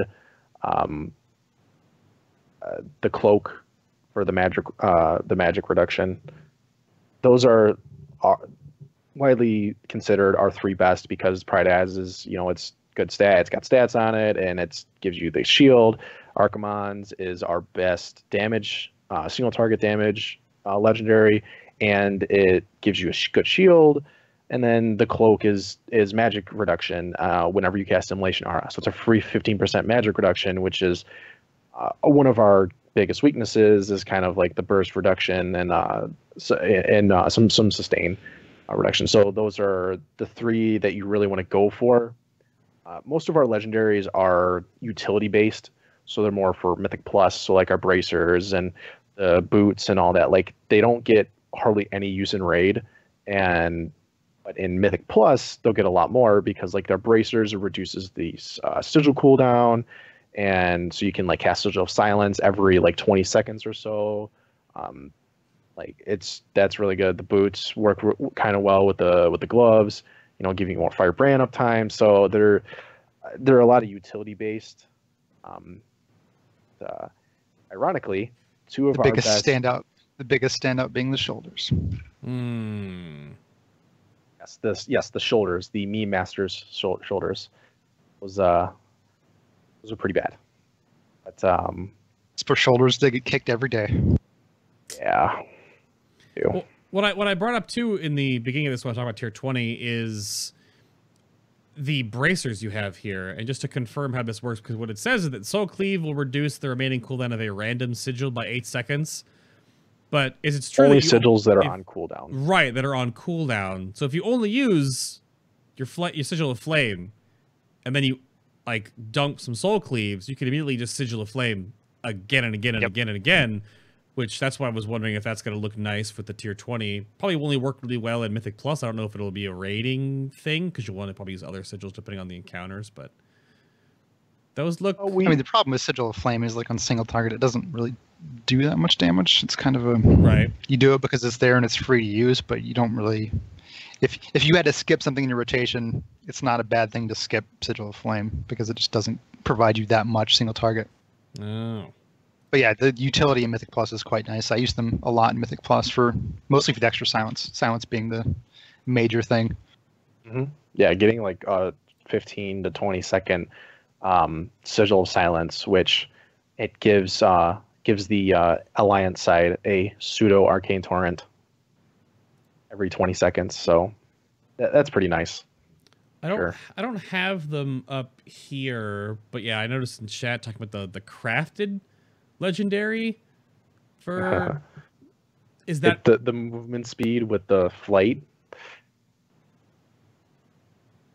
I mean, mostly it's the raw stats and triple sockets. I didn't know if that would get to be anywhere on the horizon that Vengeance would be interested in. Obviously, for world questing, mail and leather are the same bonus. We could just like kill stuff and then fly, like with no downtime, just like woo, which will be a lot of fun if I eventually get one.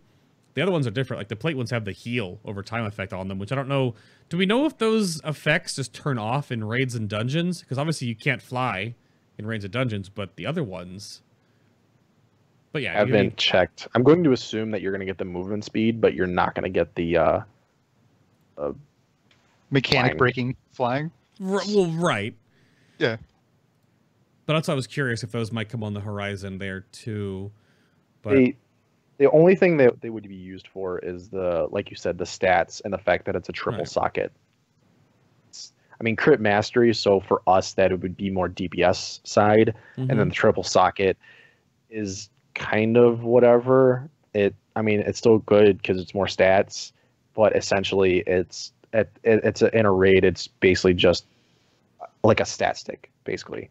So, okay. I mean, yeah, it's more stats, but I'd still like the amount of stats you would get wouldn't outperform like Pride as or Archimons or the Cloak survivability wise. It wouldn't outperform Archimons or like Kim mentioned, the two of our best DPS legendaries are actually from Havoc.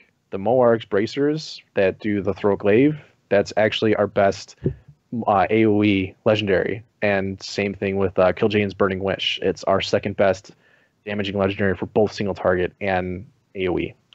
So if you want to do damage, you have to spec over to Havoc. But yeah, the boots are not something you're going to go for if you, I mean, with the reduction or with the how much they increase the chance for the first and the second, you're more likely to get something semi-useful out of that. Like if you get stuck with like the shoulders or something, sure, you can go for it. If you have the gold for it or you have the resources that you can get the boots. Right. But if you already have good ones, you're not going to go out of your way to get the boots. Yeah, I can't see myself ever actually purposely going out of my way to get them, to wear them over what I currently have. Okay. I didn't know. I want to make sure we brought those up because those are sort of a weird point for a few different specs going forward. The craft. Yeah, I'm not really sure what they're being targeted for. I don't know if it's fresh 101s or whatever it is that you can equip them that they're trying to target for those, or 101 twinks, bro. Obviously, it's for Sentinex farming, and you know, the other thing I didn't those stupid chests, those worm tongue caches that are around the map that spawn all over the place. Those are going to be even more and more lucrative as our artifact power progresses, since they're always up. And then if we have the Nether Disruptor, I believe there are more of those going to be spawning. So having the ability just to like kill demons and then fly without any downtime will be, you know, if you're interested in that open worldy kind of stuff. So that's about where I see them falling in. Yeah, it could be fun, but how about some talent discussion here? If you want to walk me through sort of like the talent hierarchy and sort of like the builds that have been really popular about rolling around right now. I don't know who wants to take this. We have enough time for all that. Well, I mean, yeah. This is a part where he cops out and says all of our talents are viable. Oh, yeah, really? Yeah, Icy-Veins got mad at me because I said most of our talents are viable. Uh-oh. Wait, mad at you? What do you mean only one talent on each row is good? So yeah, I don't know, walk me through sort of like a raid build or like a Mythic Plus build if you want to. I'll bring them up on screen here and we'll go for it. Honestly, our I mean, we do have a quote unquote standard build that most of the higher guys run. So the quote unquote standard build for raiding would be Razor Spikes, then Burning Alive for the damage, because Feast doesn't do much unless you're casting Soul Cleave a lot, and in the current meta, most people take Fracture, so Feast of Souls is pretty useless, and Fallout is very bad for single target, so you take Burning Alive just for the extra damage, honestly. Okay.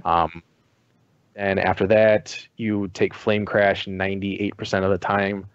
Fel Eruption is more damage for single target, for like pure single target, or for like a Trilliax or Crosis, something like that, you can take Fel Eruption for. But generally, you're going to take Flame Crash. And then in the 104 row, like I said, Fracture is the general go-to. There are guys that do like Feed the Demon. There's guys that like Soul Rending, and you can perform with them.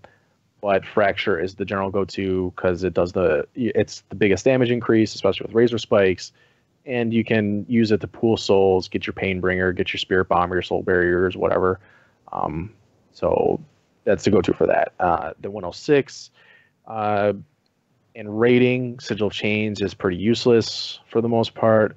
Quicken Sigils is kind of useless because it's kind of meant for a little bit more CC, but you can't really CC as much. So most people will just go for the concentrated sigils because of the ease, and it's quote unquote the best damage increase, even though the damage increase is like 100k a minute. So it's very tiny. Because it lasts longer. Yeah. Yeah, because it makes your sigil flame last longer. So it gives you a DPS increase. It's very tiny, even with Flame Crash. Which will be a thing with the T20. That actually was something we were talking about. Yep, that will be a thing with the T20, which we can get into that if things change or when that comes out. Then the 108 row, Fel Devastation is the general go-to. Spirit Bomb has the most potential for healing, but that also again is a leech side kind of component. So you have to do good damage for it to perform well, and it requires more micromanagement. So most people will just go Fel Devastation because it's easier for new players and it generally does more damage, especially with Fire Demise. So the Fel Devastation is the go-to for that because better players get more damage, lower players have easier management. It also looks awesome. Oh, looks awesome. Yeah.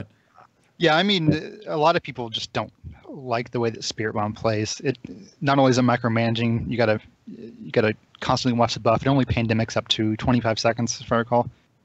Very clunky because it's on the GCD. It's on the GCD. So not only do you have to keep watching for souls to come out, you have to watch the buff, and a lot of people just don't like that other aspect of it, rather than your fire and forget it once a minute Fel Devastation. Yeah, it kind of feels bad sometimes. So Fel Devastation is a go-to for that. And then our 110 row used to cause a lot of controversy, but things have kind of evened out. Last Resort is good. Soul Barrier, we recommend Soul Barrier as the general survivability one in the final row because it gives you a bigger shield. Your souls, when you consume souls, you get a shield for it on top of proccing all your soul stuff. And then you get the minimum absorb, which is very nice because it basically acts like a damage reduction. Yep. It's basically gives you like, depending on what you're fighting in, it could be like a 10% damage reduction, just flat for 12 seconds.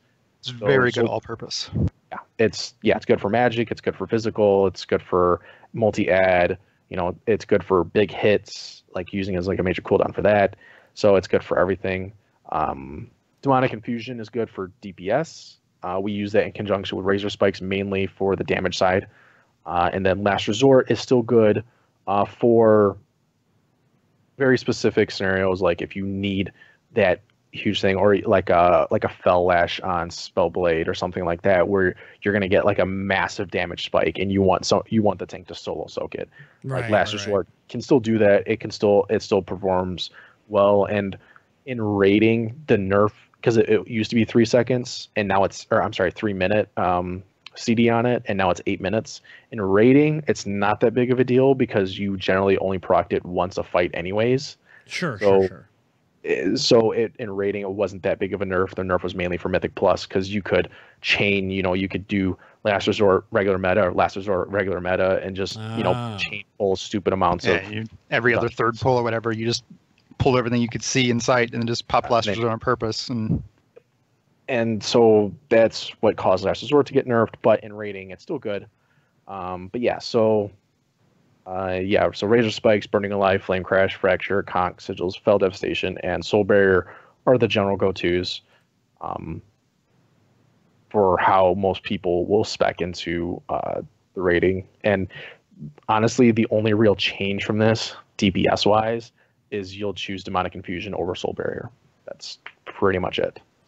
The weird notion that I was looking at through here is I thought when Fellblade was sort of wiggled around and moved, this didn't become a big take for it, because I always thought whenever I tanked, Fellblade should be baseline.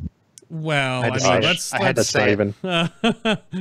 Let's good old days when it was baseline a year ago. I always thought that Flame Crash was kind of... I mean, this obviously will be changing because I assume the Sigil of Flame synergizes with Tier 20 going in the future, that Flame Crash will become incredibly popular, just due to the fact that you can weave... basically be your go-to. Right. You can almost have... You can have 100% uptime on Sigil of Flame, more or less. So I can't imagine it's not... You can get close. If you take Abyssal, you can get close. If you have the bracers, you can get 100%. Yeah. Well, that's what I was leading to, is that would Abyssal Strike come into play with Flame Crash in Tier 20? I mean, maybe. I mean, it kind of comes into play now. That's still it's still a really good AoE talent. Abyssal Strike. If you're running Flame Crash, if you're running a dungeon or whatever, Abyssal Strike is perfectly viable to use for sure. And that still synergizes with concentrated sigils, right? Too, it still gets the duration increase. Okay, wow, yeah. Yeah, and or if you're trying to pad on Scorpion. Well, yeah. Some people like to do. Have been known to do. So you didn't mention blade turning at all. Is it still probably your deadest talent of any of them. This is such a this talent though. Poor blade turning. Poor blade turning. That well, ironically, that's the only talent that I don't have as viable in the Icy-Veins guide now. It's just I got a lot of issues with it because, well, the first issue is that it competes with Fell Devastation and Spirit Bomb, so that's like a first major issue. The second thing is that the buff doesn't stack on it. You can so if you get like one buff, and then if you say you shear and then you're tanking multiple things, you're going to get like 3 procs in a row before your next shear, and then you're going to shear again, and then you're going to get a bunch of procs, and then or it'll just not proc for a while, and then you'll just like miss procs and stuff, and the pain bump on it isn't huge. So it's just like the amount of pain it has to generate in order to compete with Fell Devastation and Spirit Bomb on both single target and AoE is just really high, and it actually has the most potential of the row, damage wise, because especially on single target, but it's RNG, and if you have good RNG, it can most definitely pull out and do very well, but again, that's relying heavily on RNG, whereas Fell Devastation is you know that you'll always get this much damage, and you know that the more relics you get for Fiery Demise, the better it gets, things like that. And it's also like super fight dependent. Like say you take blade turning on something like Croesus, who doesn't really melee a lot, it's really not gaining much of anything in a lot of these fights.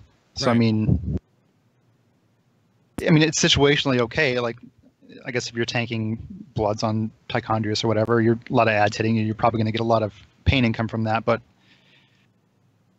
it doesn't bring anything that the other two don't already bring that you would really want.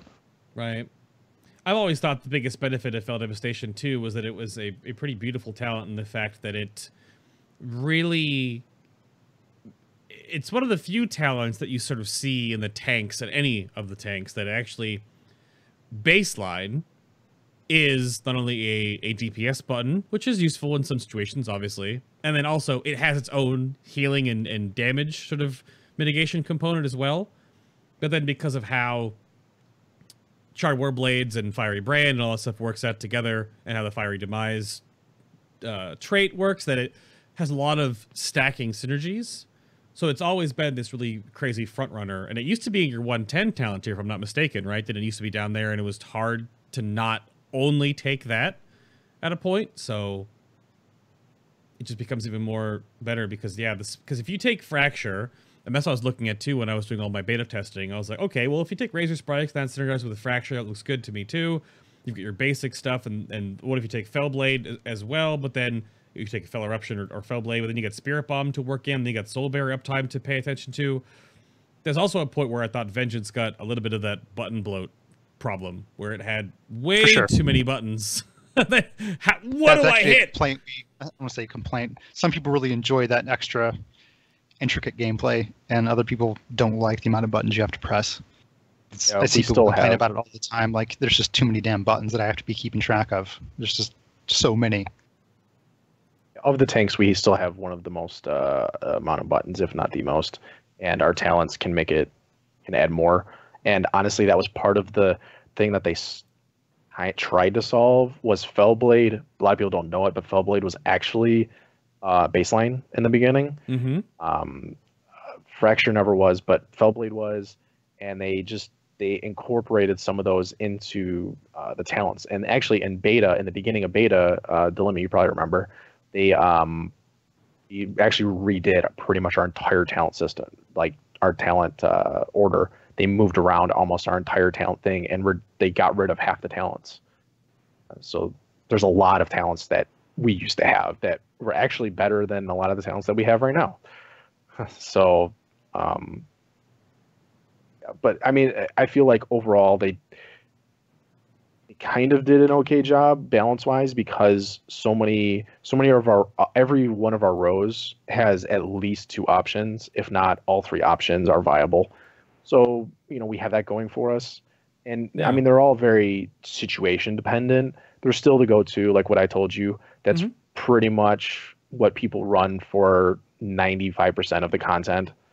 And if you're trying to min max, you can talents. swap between fights, but generally speaking, you're not at a huge disadvantage for just setting one spec and going just based off of which you enjoy. That includes for Mythic Plus too. Like that, Absolutely. That spec that I gave is the only thing you would change for Mythic Plus is maybe like go instead of going Conch Sigils, go Sigil Chains, and then that's it. Like that's personally, that's all I change. Right. Is that one talent. So it definitely shows, at least almost across the board for the talents for Vengeance, that there was a lot of planning and work from other tanks, because I remember having past shows, of course I kind of bring this up on every tank show, where back in MOP and even parts of different tanks in Warlords, where their tanking builds, their talent layouts would just be like, do I want a single target damage ability or an AoE damage ability? And they had zero synergies or reasons or workarounds for feeling that you could actually have a build that was not only defensive but also has damage, or more defensive. Everything was about damage back then. And a lot of the talents across the board for Vengeance really have sort of a back and forth. You know, because even Agonizing Flames has more damage, but also gives you movement speed, but more damage gives you more trickle healing. Razor Spikes gives you the snare and more physical damage. Like, all these talents really sort of work in a way that gives you, you know, even Fracture being a huge damaging button also gives you more soul fragments, which has all the different synergies with your artifact, and of course across the board with Soul Barrier as well. And again, Spirit Bomb if you want to go crazy. So, which looks like a great build of talents that you have so many options that actually give you damage or mitigation or both, or a mixture, sort of a hierarchy of that don't just go like, oh, this does more damage. Because that always felt really lame if you're a tank, that all your options for talents of to a certain degree were just damaging abilities. So that really does. Yeah, I've actually been, for the most part, I've been happy with our talent selection. I mean, there was obviously little issues, like Soul Barrier just wasn't good enough back in Emerald Nightmare. Sure. Last Resort was really good. I mean, they've balanced it out. Soul Barrier's, that used to be a talent that I was wholeheartedly against. I hated that talent. I still am not a fan of the talent as a talent, but number-wise, it's great. I mean, it's in a very good spot. Most of our talents are in a pretty good spot. I used to annoy him because I'd be like, hey guys, I really feel like Soul Barrier has potential. You guys test it out sometime, you know, so I can get bounce off feedback and stuff. Yeah. And I'd always get, you know, I could feel the dirty looks coming at me through the chat. And at the same time, I'm getting flamed on Reddit for being against Soul Barrier. So, yeah. I mean, we tested the crap out of it. It was just the numbers weren't good enough. Right. Like, it wasn't, the overall barrier wasn't big enough to mitigate any kind of useful hit. The minimum wasn't enough to ever make it much of a difference. And they gave that big, I think, 50% buff overall, which was beautiful. It's fantastic now. It's an incredibly awkwardly scaled and math-heavy talent. If you read the tooltip, where you shield yourself for 12 seconds, absorbing 2,250% of attack power, times % health, plus 23% attack power, times % health damage, and then consuming soul fragments gives you attack power and % health that adds to the shield. Like, all this stuff. The long and short of it, though, not to be like, you know, really derivative of what it is that it is guard that synergizes with the whole soul fragment mechanic of Vengeance. So it's a much smarter one than just like, hey, I got a button to absorb millions of damage. Woo! That's all guard was, right? There was no interplay. What boss mechanic? I didn't see anything. Yeah, exactly. I got hit for damage? What was that? You know? So at least it is a absorb / new version of guard that actually has a interplay, because you can set up all your souls, suck them all in, fracture a whole bunch off, bring them back in, right? You have at least some ebb and flow with it, not just like, here's a shield. So yeah, and on top of that, you've got your minimums. So if you're tanking a bunch of adds, every single melee hit's being reduced, every single dot tick is being reduced. It's just, it's really good. So outside of that, we transition now to the new section of the show, sort of toward the end of this. This is where chat can sort of dig in here as well. I call this the nitty gritty, and this one is going to be the Legion tanking situation, where my guests, and if you have the Patreon, you can look at the show notes as well, just a giant block of questions. And this is sort of like a in tandem sort of soapboxy moment. So I don't know who wants to tank it first. We have kind of talked about how Legion tanking was so far, but we didn't really discuss the whole, well, it's definitely back in a way that, you know, tanks can kind of just get two-shot again, like Welcome to Wrath of the Lich King again. This time is going to be different, guys. We swear. Trust me, this time is different. Right. Exactly. What are you doing? You're breaking. Yeah, there you go. But so who wants to, I mean, if you Delimit, if you want to go bring up the nitty gritty first, and then we can see if chat wants to jump in with different sides of this that we can wiggle around in there for a little bit of time. But please feel free. So start the soapbox. How has Legion tanking worked out? Well, I think pretty much anybody who tanks knows how that has worked out. Guardian or bust. Let's be honest here. I mean, it's a high end, obviously. Overall, I'm not a fan. Like, I don't mind the boss fights. I just don't like the disparity between tanks. Like, it's the night and day difference between certain tanks on certain mechanics. It's just not a fan. Not a fan of going in and feeling like I'm a detriment to my raid for having played a class that I enjoy. Which I'm assuming is everybody else feels that a little bit. I mean, to some extent, but I wouldn't know. I did DPS, I hit things, and I play at melee right now, so I don't really have. But I'm sure it applies to DPS too, right? Like, you go in and that, like, yeah, your raid would probably be better off if you were playing something else, if you're really trying to min-max. But of course, so depressing. This is. I don't think the DPS disparity is quite as big as the tanking disparity. No. I don't mean DPS, so I can't.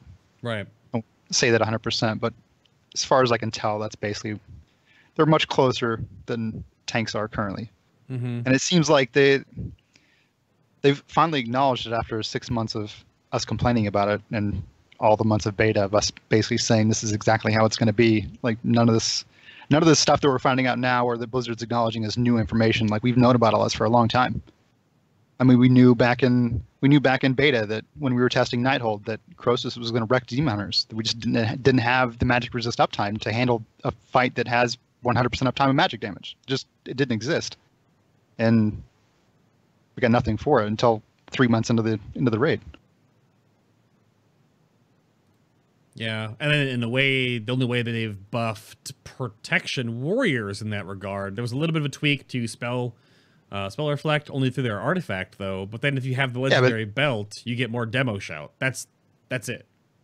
Wasn't their trait fairly deep though? Like, they didn't even get it by default. Like, their first couple of points, it's like deep into the tree, if I recall. Right.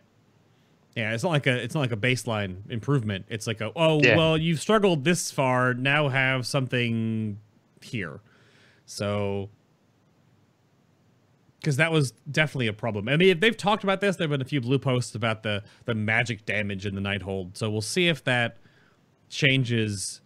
Because again, what I said earlier about how we're kind of like the playing field has been re-leveled a little bit to a degree. Hopefully there's not some ridiculous amount of crazy scaling problems in Tomb, but I brought up this for like healer options. I don't know if either of you have thoughts to like who you like having heal you comparatively in the different healers that are out there. Resto Druids. Who doesn't like a Resto Druid? Come on. Munkky, you agree? Yes. Resto Druids, Ironbark, best thing ever.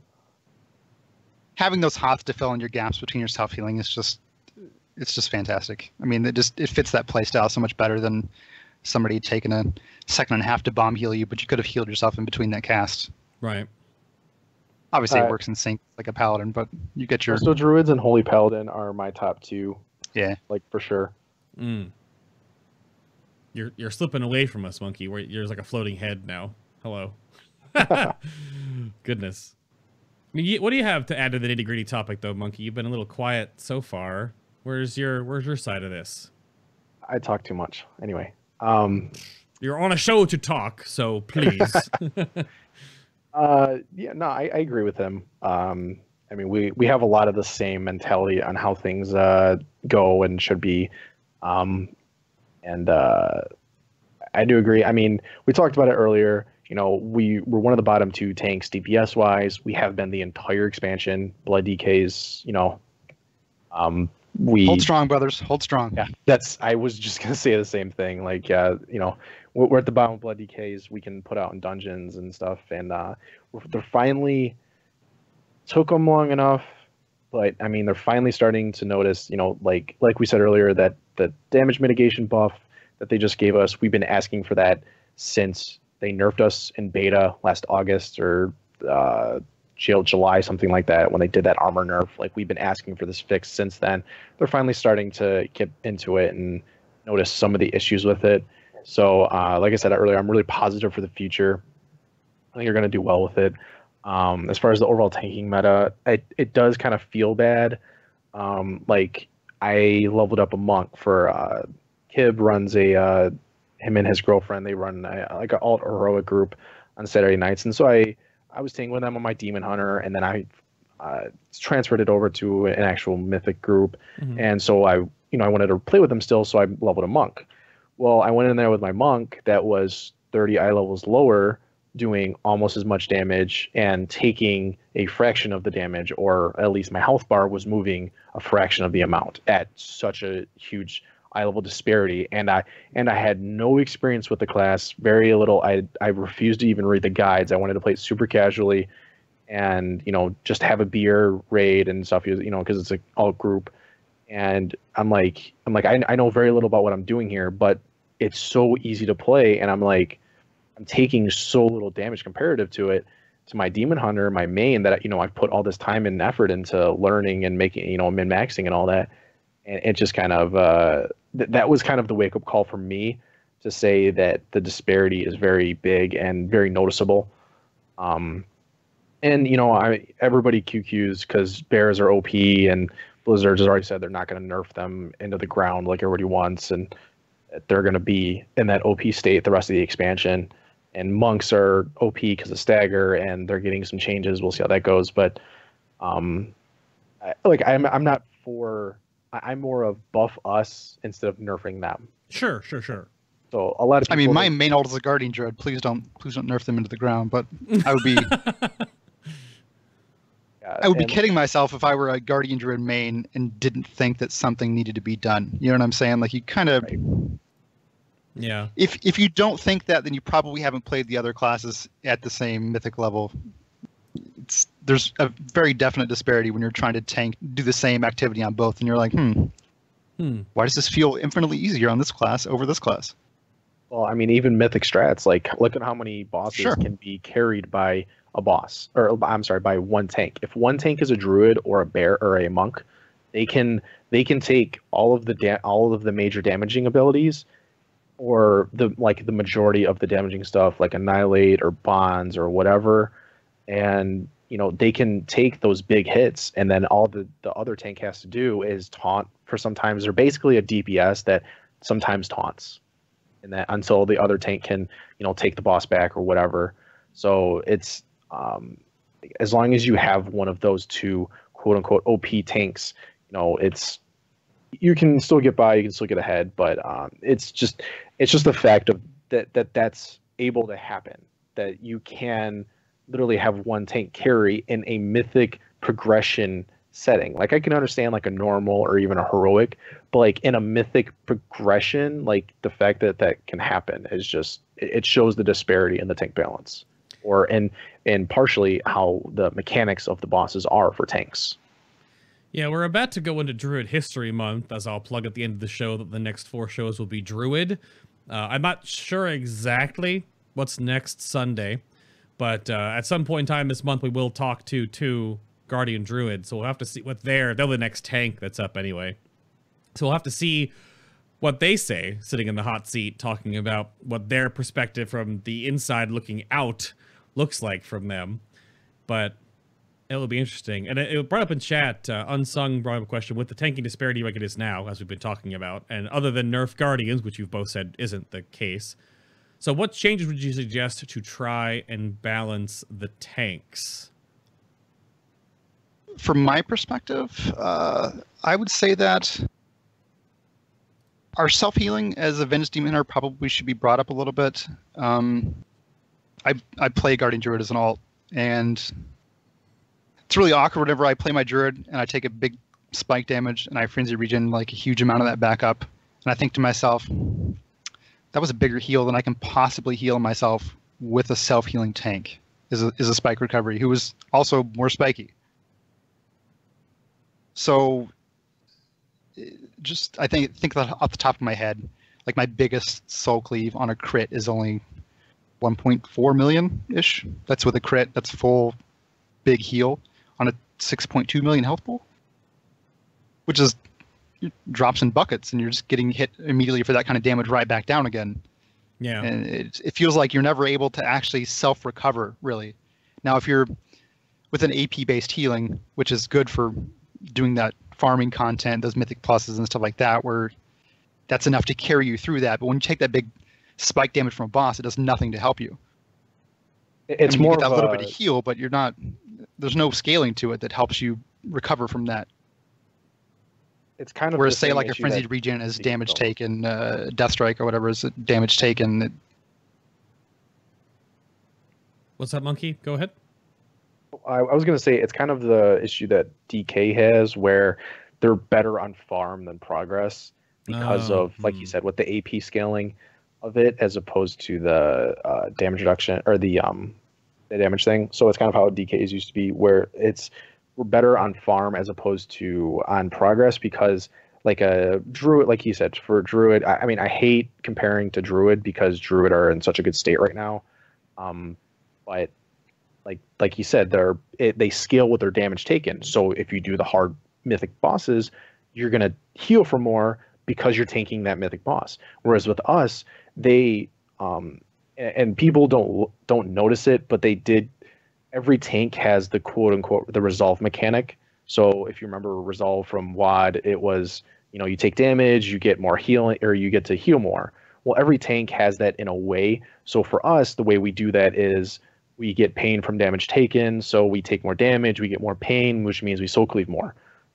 But the issue is that our soul cleave, there's two things. One, they made our soul cleave variants. So it'll take between 30 and 60 resources. And our cap is 100. Well, honestly, it feels bad now when you have to use soul cleave, because 60% of your resources has to be used to get even a decent heal out of it. And I was running over a little bit of numbers last night because we were talking about this, and if I had 5 souls with a soul cleave without assuming nothing crits, I would only heal for 18% of my total health pool, and that's 60 pain with 5 souls, which means I either had to soul carver, which is a 40-second cooldown, or I had to fracture spam, which means I had to do another 40 pain worth of resources. So we'll say 100 pain. So I had to spend 100 pain or my full resource bar in order to get 18% of my health back. Now, blood DKs are considered in a worse spot than we are. Their baseline is 40 resources, 35 talented, to get a minimum of 10% of their health back. And they get a shield on top of it. So, like, yeah, I mean, for them, it's not as good or whatever, but, like, the fact that they can spend less than half or a lot less resources than we do, and they get even more healing out of it. And then, you look at monks, or not monks, druids, where your scales with the damage taken, so you could heal for like way more and all that. So, and honestly, we don't soul cleave that much. Like, the average person soul cleaves about 7 times a minute, and that's like somebody who's not even going for fracture. If you go for fracture, you soul cleave like half that on average. So you're only soul cleaving like 2 or 3 times a minute. So the fact of, you getting that 18% heal or whatever, it's not like, it's not that great. If it crits, it's good. But if it doesn't crit, then it's like, well, drop in the bucket, and then you get smacked again for even more than you just healed for. So it's that, like, the variance, I feel like the variance needs to go away, and they need to drop it back down to how it used to be with like a 40 pain or even a 30 pain, and like, keep it how it is. Amount. Yeah, either. It would make it easier to balance the numbers rather than having the scaling nonsense that the variable pain that makes it much harder to get proper numbers for. it feels bad dumping so much resources for so little benefit. It's really where I'm getting at. I'm glad you mentioned the pain for damage taken, because that was actually a bug that we didn't bring up, is that there are certain boss abilities that aren't giving us pain currently. I actually forgot to mention that. Yeah. Like Annihilate from Spellblade deals a bunch of damage to the tank. We get no pain from it. Was it Fetters? Fetters from Botanist? We don't get any pain for those. So, and there's a few other things that don't give us pain. I can't remember off the top of my head what all of them are, but those are the main two that popped up. That's an interesting coding thing. I wonder if the same thing happens with Guardian Druid for Rage or Prot Warrior. I know what you were talking about with the whole spending your resource for your either active mitigation or your, in this regard, healing, right? So it's reactionary. That's one of the biggest problems with Prot Warrior right now, is that you have to choose shield block or ignore pain. And normally if you have to use ignore pain for magic, you gotta use 2 of those to really make it worth anything. And then you gotta do it again and again and again and again to make it feel like it. Whereas Guardian Druid with Iron Fur plus Frenzied Regen, it doesn't really get in the way of anything else they want to do. And that's sort of what the problem Maul is. Exists. Maul's a thing. A thing that you never press, Kevin.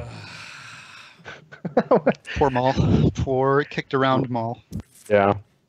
I mean, that brings up, we'll bring up on the Guardian show in the future, that Maul should probably be something that they should care about more often. For sure. Absolutely. Right.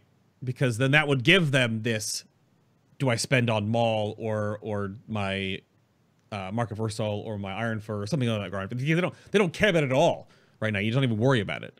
Yeah. And Bristling Fur, probably too strong, because they can make themselves gain even more rage to dump into all their stuff, which other tanks can't do. Like you just, and if certain things aren't even giving you pain, then you can't even spend your resource. Granted, you can build it. I mean, how do you recover from a giant boss ability if it never gave you any resources to recover with? Yeah. Whereas again, Frenzied Regen, you get smacked in the face for 4 million. Here's a hot for 2 million right back. Or whatever the scaling is. For free, essentially. It's just for free. Where you have 10 rage or whatever it is. It's a super small amount. Right. So granted, it does have a 20-second. It has a cooldown on it. Oh boy. So, it's got. You could argue that point is that it has a cooldown, but still. But you have the heal when you need it. It's very rare that you need a giant heal like that more often than every 30 seconds, whatever the baseline cooldown is. It's reduced by haste. Right. So out of that, there's one more question. Could you name from the top of your head even one boss where Demon Hunter could be triumphed, I guess, or to triumph, to be the better would have triumphed. Would have triumphed, yeah. Like what you could have, out of any of the ones right now, I guess you can take your pick.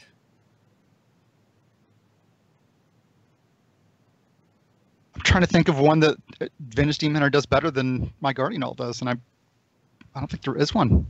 I mean, granted, Croesus is more fun on my Demon Hunter than it is on my Druid because infinite pain from the dot and that's beautiful damage numbers that pop up. But it's the only one as far as as far as the actual tanking of it, it's not very good. It's better now though. The new buff is definitely absolutely noticeable. So that does. I gotta read the tooltip real quick here. Let me double check, so Soul Cleave.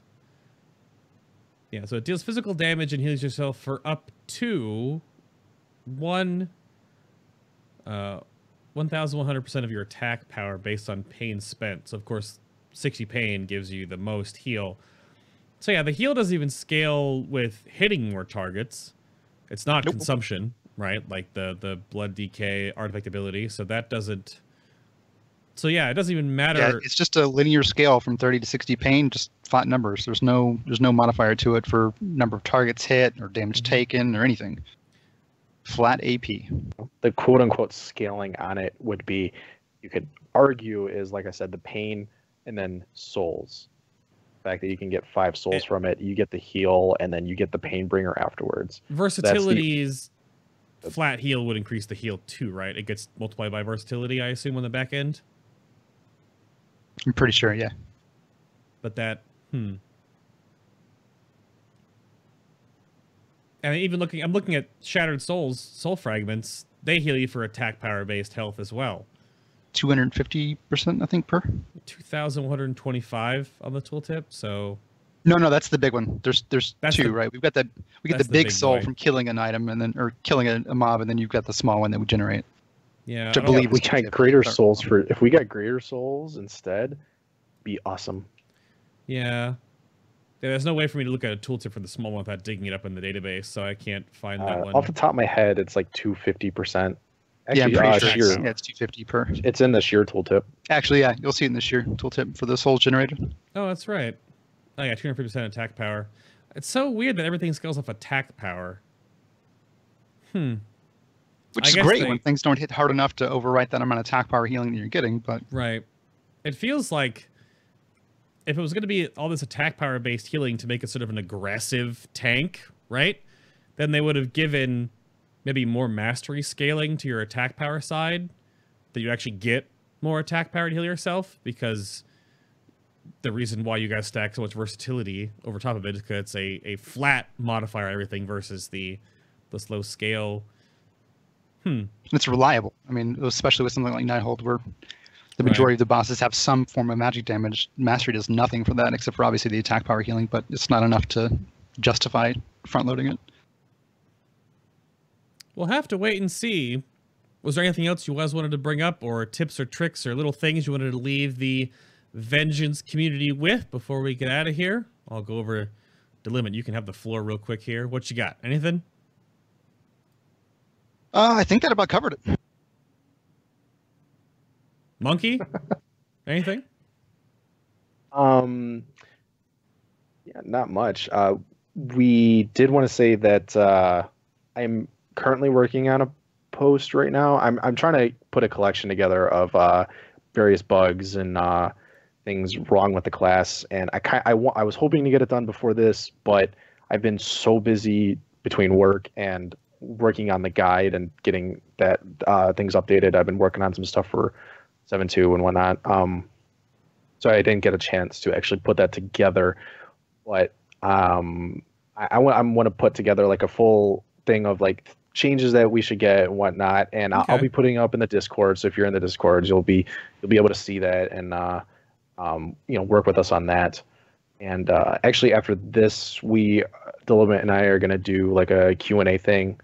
We'll do it in the Discord, and I'll turn on my stream for a little bit before I raid. So we'll do that if you guys want to pop in there. But yeah, that's pretty much it. Discord is the best way to get a hold of us, and best way to ask questions and find other people. Sounds good to me. I'm fine with that.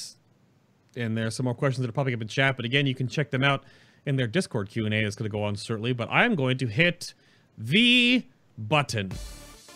So thank you all so much for tuning into episode number 134 of Final Boss TV for Vengeance Demon Hunters. Around the table real quick to my guests one more time. There is Delimit. You can go check him out over on Twitter at DelimitGG and bother him there, or bother him in the Discord. Thank you very much for your time on the show today, sir. It was a pleasure. Thank you much. For sure. Thanks for having me. And there is Munkky over there on Twitter as well, or of course you can check him out in the Discord. He's Munkky with 2 Ks with a little DH at the end there. Thank you for being on the show today, sir. I appreciate your time. Thank you for having me. And I guess as a Discord question, are you both okay with PMs, or would you rather have people bring up discussions in the chat itself? I'm totally okay with PMs. I get them pretty much every day, so. Yeah, same. I don't care. I usually prefer that people ask in the Discord channels themselves, because it promotes just, other people helping out, and some other people might have different mentalities, or, like a lot of people, we say the same things, but we think about it a little bit different. So if you want to get a different perspective, because, a lot of people, they read the guides, and that's my mentality of it, but Delimit might have like a slightly different view, even though we agree on pretty much everything that's in there. So you know, I promote people to talk in the Discord. Plus, it builds the community and all that. So. Sounds good to me. I was going to make sure I bring that up, at least as a tail end, because some people get way too many and they can't handle it, but that's fine with me. Again, my name is Adam K, aka Bay. Check out the links down below if you want to make sure you're keeping up with the shows and all the side content on my YouTube channel. Check that out, and to make sure you're subscribed to any of your other channels. Like, make sure you're not being unsubscribed to Nobble or Preach or Nixium or whatever, you know, make sure, because YouTube is changing things. And additionally, if you want to support the show at an extra level and unlock the extra podcast, check out the Patreon page. You get another hour of Vengeance Demon Hunter discussion with Munkky, Delimit, and myself from last night. You can go check those out. Again, next week and the next 4 weeks will be Druid History Month. I'm not sure what order they're going to happen. I might try to put Guardian at the end, just sort of let everything else flow through. So I'm going to try to do either Balance or Feral next week, and then vice versa, and then we'll mix in Resto in there as well. So keep on social media on Facebook and mostly Twitter for those announcements when those are happening. But yeah, those are the next 4 shows, and then after that we'll have another voting system where you get to vote on the next show order as well, again on Twitter. Links down below the stream. If you want the audio only version of the show, you can go check the show out on Google Play Music or iTunes or Stitcher Radio or my website in the RSS feed, or just the play buttons on the website for the audio only versions if you're traveling and just want to listen to the shows that you've missed. Check them out there. Thank you all so much for watching. Trust in your newly iconed Seal of Artifact Power, because those are actually, like, it feels pretty good to get a giant chunk of AP when you roll and don't get anything but that, because we need it again, right? But until next week, everybody, thank you so much for watching yet again, and bye! Bye! Wave bye at the nice people! Wave bye! Wave. Okay, or don't, that's fine. That's fine.